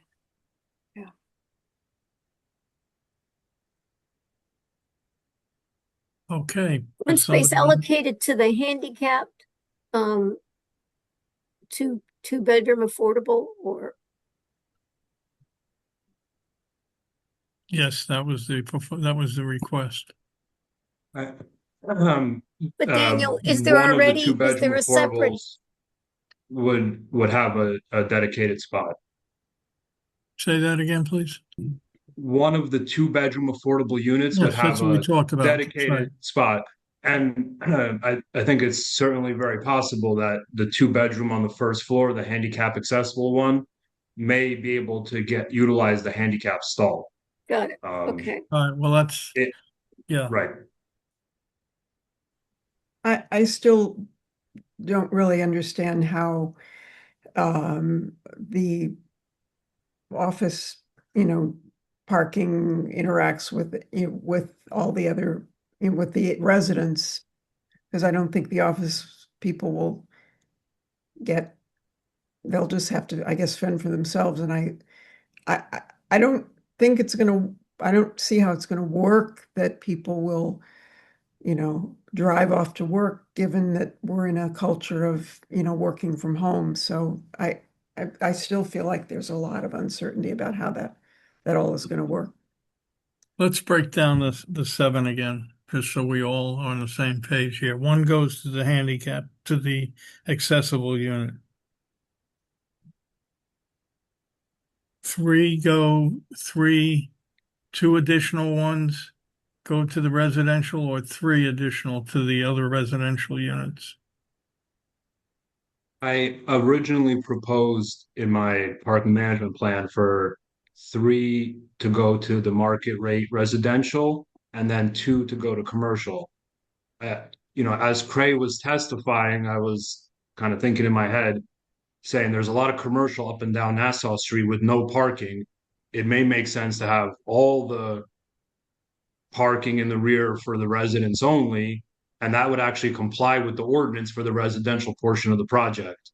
And the commercial I would have to make other arrangements off-site or find a suitable tenant like others along Nassau that don't have that kind of parking requirement. So I can leave it up to the board, but as Cray was testifying, that occurred to me that probably is also a sensible approach. I'm sorry, could you repeat that again? Yeah, when Cray was testifying, he was saying you technically by the ordinance need 5.5, round up to 6 parking spaces for the residential. Really, maybe all of those spaces back there should go towards the residential, and the commercial would have no parking on site like a lot of other commercial in town. And the commercial I would help them secure parking off site or find a suitable tenant that doesn't have parking requirements. You have 7. You have 7 Yes. cars available. Right. So providing 6 for the residential would still leave you 1 for the commercial. 1. That's right. Yeah. So that's also probably a suitable way.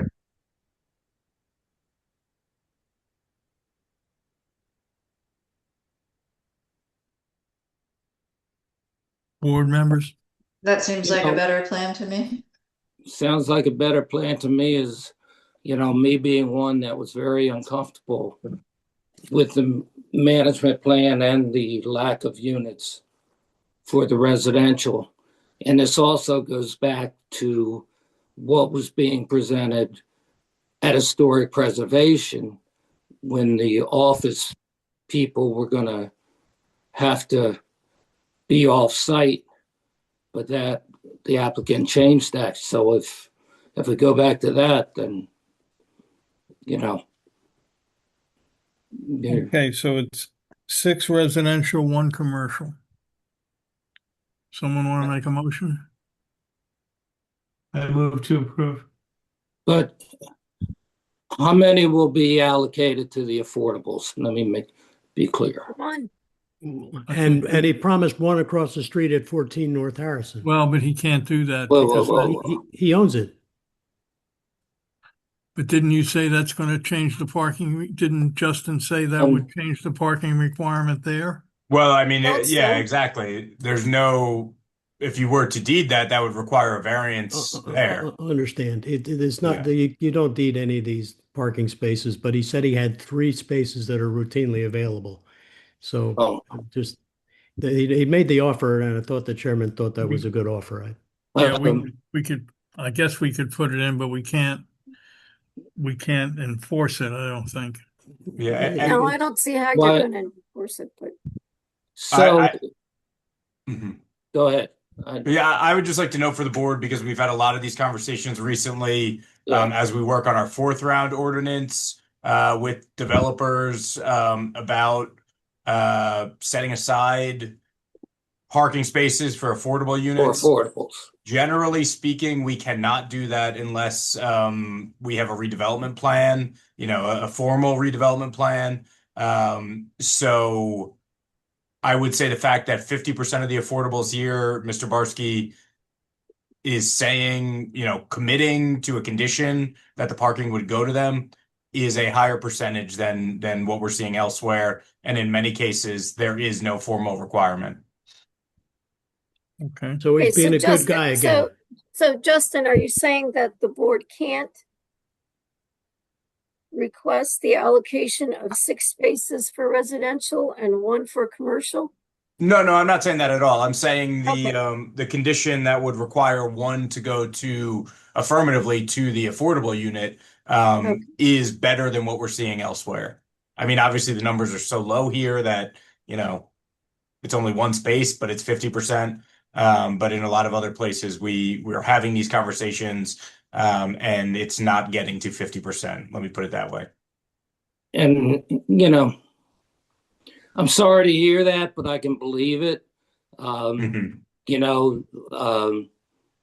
There was some weaknesses, in my opinion, in AO ordinances, and that is one of them. And I spoke on it 2 years ago, as I mentioned, and it seemed to be news to one council member who was on the planning board and the planning board chair that the affordable people are being shortchanged, Now, you say no one's agreeing to it is different as opposed to you can't do it if you find someone that's willing to agree. Now, quite honestly, and this to the whole board, if you're going to free up the 3 that were, the units going to the office and now use those for residential, I'd like to see 1 each for each affordable. I don't think there's any reason why not. Except for the fact that you have the AO in place, which is a weak ordinance. It's totally voluntary. I know Steve Cohn stepped away from the computer for a moment, but I could hear. Sorry. Hello, Mr. Cohn. As Save Jugtown mentioned, I've spent years on this project.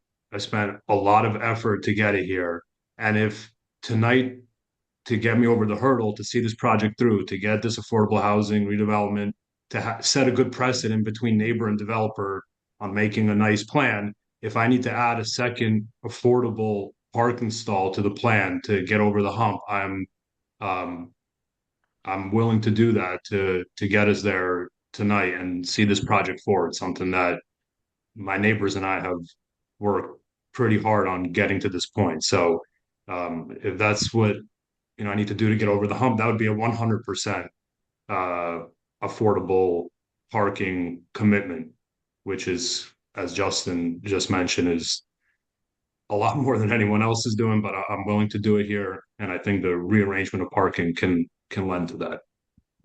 Okay. All right, so just for clarification then, who made the motion? Harlan? Okay, I did, yeah. Okay, so if I understand it, and if you're willing to amend your motion, there would be each affordable unit gets a reserved parking space, then 3 parking spaces for the remainder of the resolution of the residential, and 1 parking space on site for commercial. Is that right? No, I think it's 4 for the others. There's 7 altogether. Gotcha. And no commercial, right? No, Okay. 1 commercial. And 1, Then we're out of space. One Yeah, there's a commercial. little confusion. The ADA stall is considered a parking stall in the parking count, but I can't I can't reserve the ADA stall for somebody because I don't know who's actually going to need it. Right. So what We're down to 6. I have 6 stalls. So, and I, again, leave it up to the board. I can commit 2 towards the affordable, and the remaining 4 can go towards market residential, or 3 to market residential and 1 towards commercial. I think either would work. Daniel, though, the ADA space, I assume if the ground floor affordable is handicap accessible, then that person, I'm That assuming, would count as one of, that would count as one of those spaces, and it would free up an additional space for me to have for market or Right. office. The And parking plan says that. The parking plan says if somebody's assigned the ADA space, then that frees up another space in that category for one more of the other tenants. And I don't think it would be a guarantee that the person in that unit is necessarily would have an ADA requirement. Right. But believe it or not, the Merrill Lynch, the primary guy at the Merrill Lynch site across the street needed a handicap space. So it's, you never know. well, like Craig testified, there is a high percentage of these affordable units that are handicap users reside in. So there's a good likelihood that strong likelihood that somebody may need it, but that's the way that I would deal with parking. so one So space for we've each. got two affordable and 4 residential. Do we Residential. want to have 1 commercial? No. You know, why do we need to restrict that? Why can't we just leave it to the developer to figure out whether he wants it to be commercial or residential, and let him do that, and we'll just stick with the 2 The 2 affordables. affordable. Is that, and that seems most reasonable. What do you guys think? I I think it's reasonable. I mean, I think maybe it's he gets reasonable as well. 3 tenants without cars and he wants to let a commercial Right. person take the lease. Right. Yeah. So, Yeah, all no, right, so that's a fair point. I would have preferred them all for residential, but I think you guys make good point. Commit the 2 to affordable, and then, if there are people, if he decides to make it a commercial spot and there are people who won't live there because they don't have a parking spot, then, maybe he'll change. Maybe not. okay.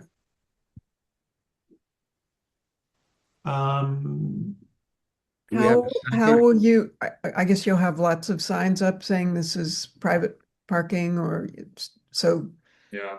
customers or Well, are you gonna, guests won't park there? are you going to, we have the 2, we have one affordable handicapped unit and 1 market rate, potentially handicapped unit.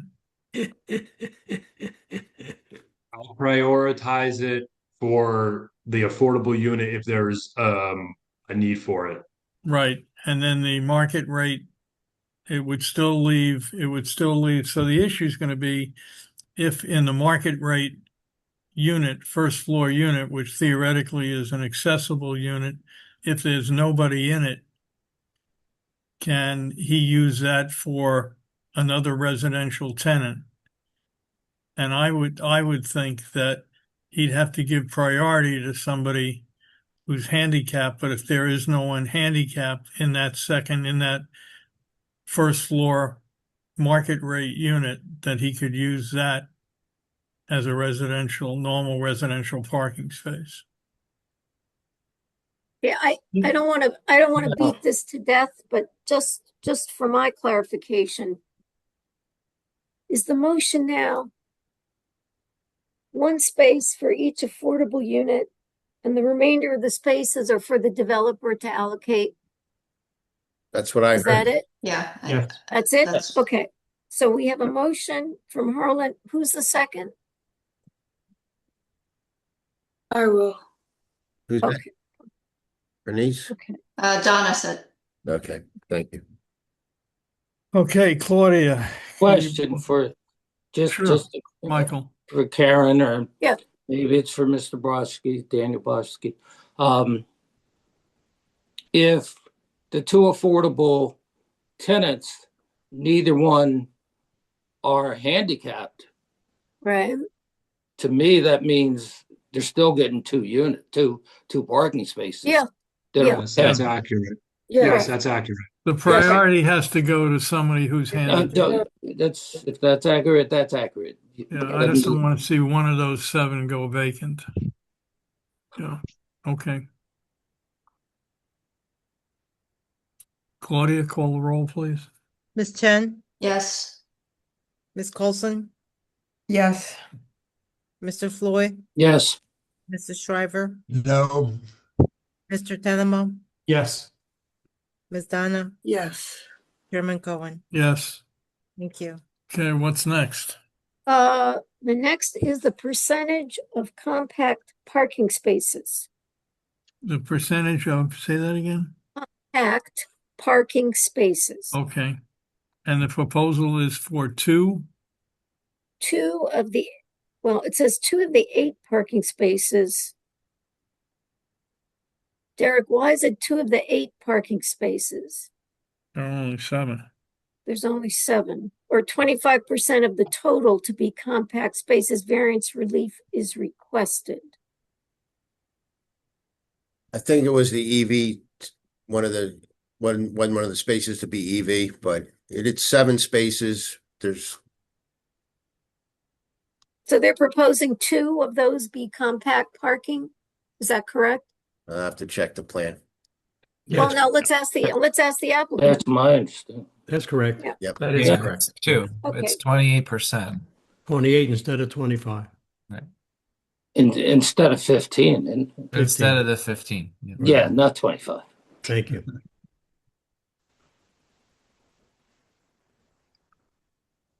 Thanks, Claudia.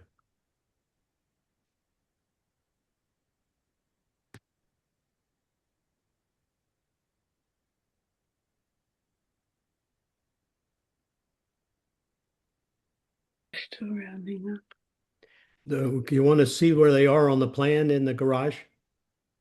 They were the last 2, weren't they? Yep. Yes, up by Weikert's. Yes. Yep.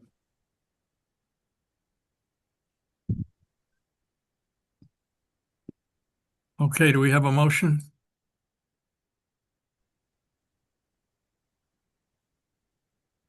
I'll move to approve it. We have a second. I'll second. Thank you. Any questions on the motion? Claudia, call the roll, please. Ms. Chen, Could you Yes. just say what the motion is again, please? Exactly. To have a higher percentage of compact parking stalls than is permissible. What is it supposed to be, 15?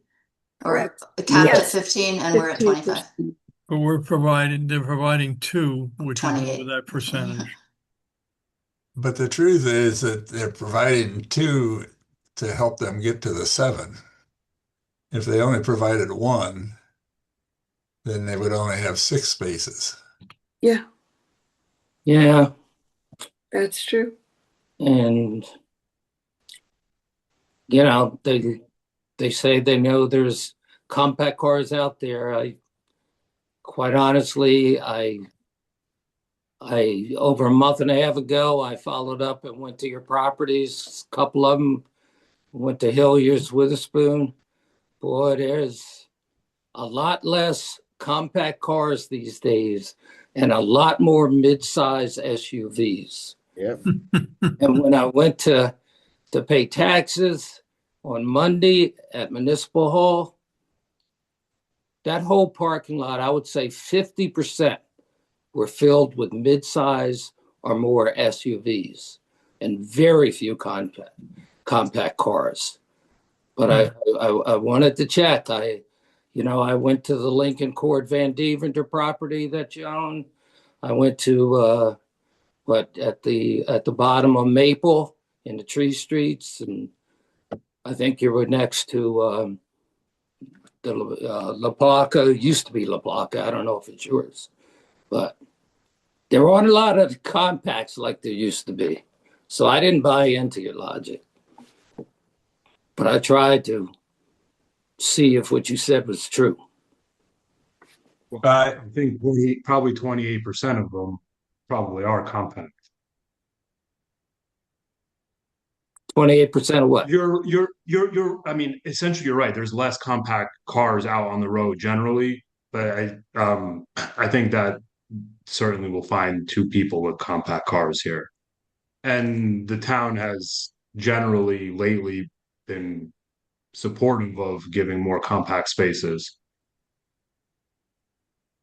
And that is something that a renter would have to look into while they're looking for where to rent. I just went from a compact car to an SUV. I wouldn't have done that if I couldn't have, or vice versa. If I was looking for a place to stay and I have the SUV and I need a place to park, I'm sorry, but I'm not going to take that apartment. Okay. Yeah.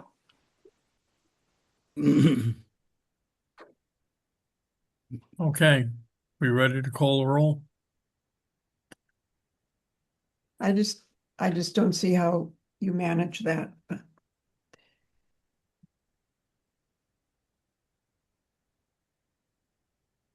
I mean, that's property management. They've got to make sure they've only got space for two compact cars.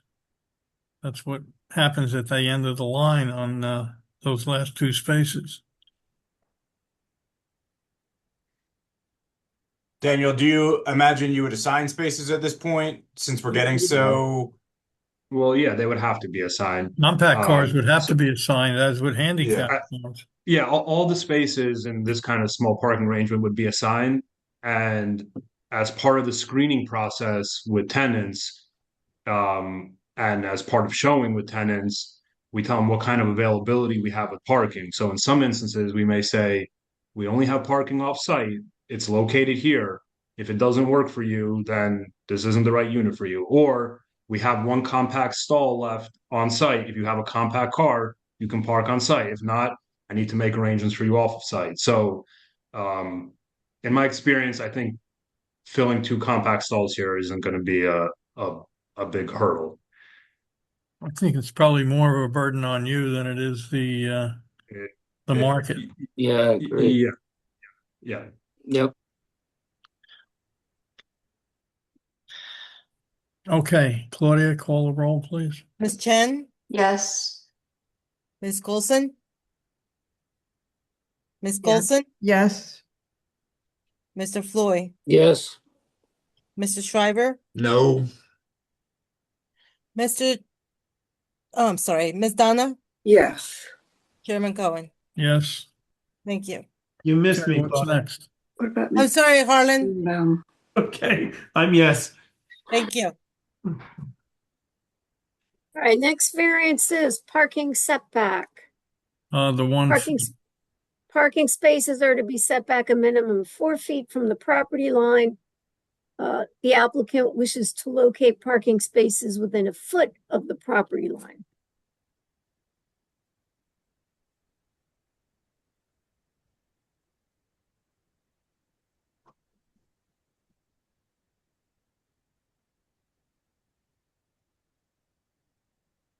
Well, now that we've improved the other parking things, do we really have a choice here? Yeah, I think nothing works without this, so I'll make a motion. my feeling is I was ready not to approve this, but I think the benefit of the project outweighs this 1 foot issue. So I support it. So I'll second Bernice's Yeah. motion. Any discussion? The fence, I gather we prefer that sort of picket fence. I don't Yeah, think that's a variance thing, but No, yeah, but I it's would a say preference. pick It's it. not, is that, Okay. you want that to be a Condition. condition of Sure. approval? Sure. Yeah, I think it's better than the solid PVC fence. Yeah. Okay. So that is now added as a condition approval. So this is the 6 foot black painted Picket aluminum fence. picket fence. Okay, Yes, got it. okay. And the 1 foot setback. Do we have any idea why they have a setback rule about parking? Well, generally, the setback rule for parking is to be able to provide a buffer, a planting buffer. Isn't Derek, is that? Yeah, and then also so that the cars stay within the parking space where the curb blocks are and And they hang over a little bit. Yeah. Okay, thank you. Any other discussion? Claudia, please call the roll. Ms. Chen, Yes. Ms. Coulson, Yes. Mr. Floyd, Yes. Mrs. Shriver, No. Mr. Tannenbaum, Yep. Ms. Donna, Yes. Chairman Cohen. Yes. Thank you. All right, Derek, what's next? distance between buildings on the same lot. There should be 10 feet. There's a variance for 8 feet and 5 feet. So basically 5 feet, well, yeah, Yeah. 8 foot and 5. Okay. Any discussion? Somebody want to make a motion? Yes. You learn.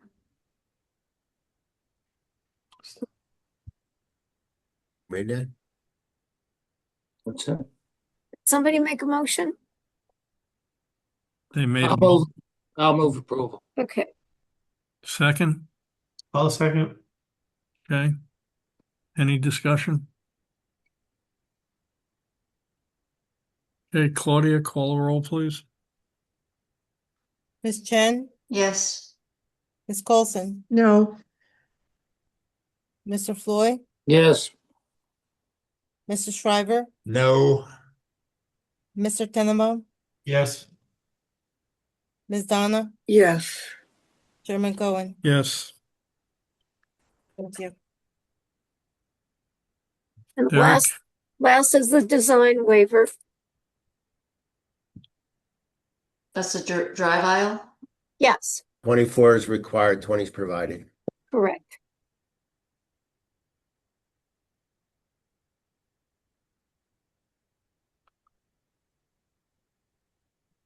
Well, Go ahead. but no, go ahead.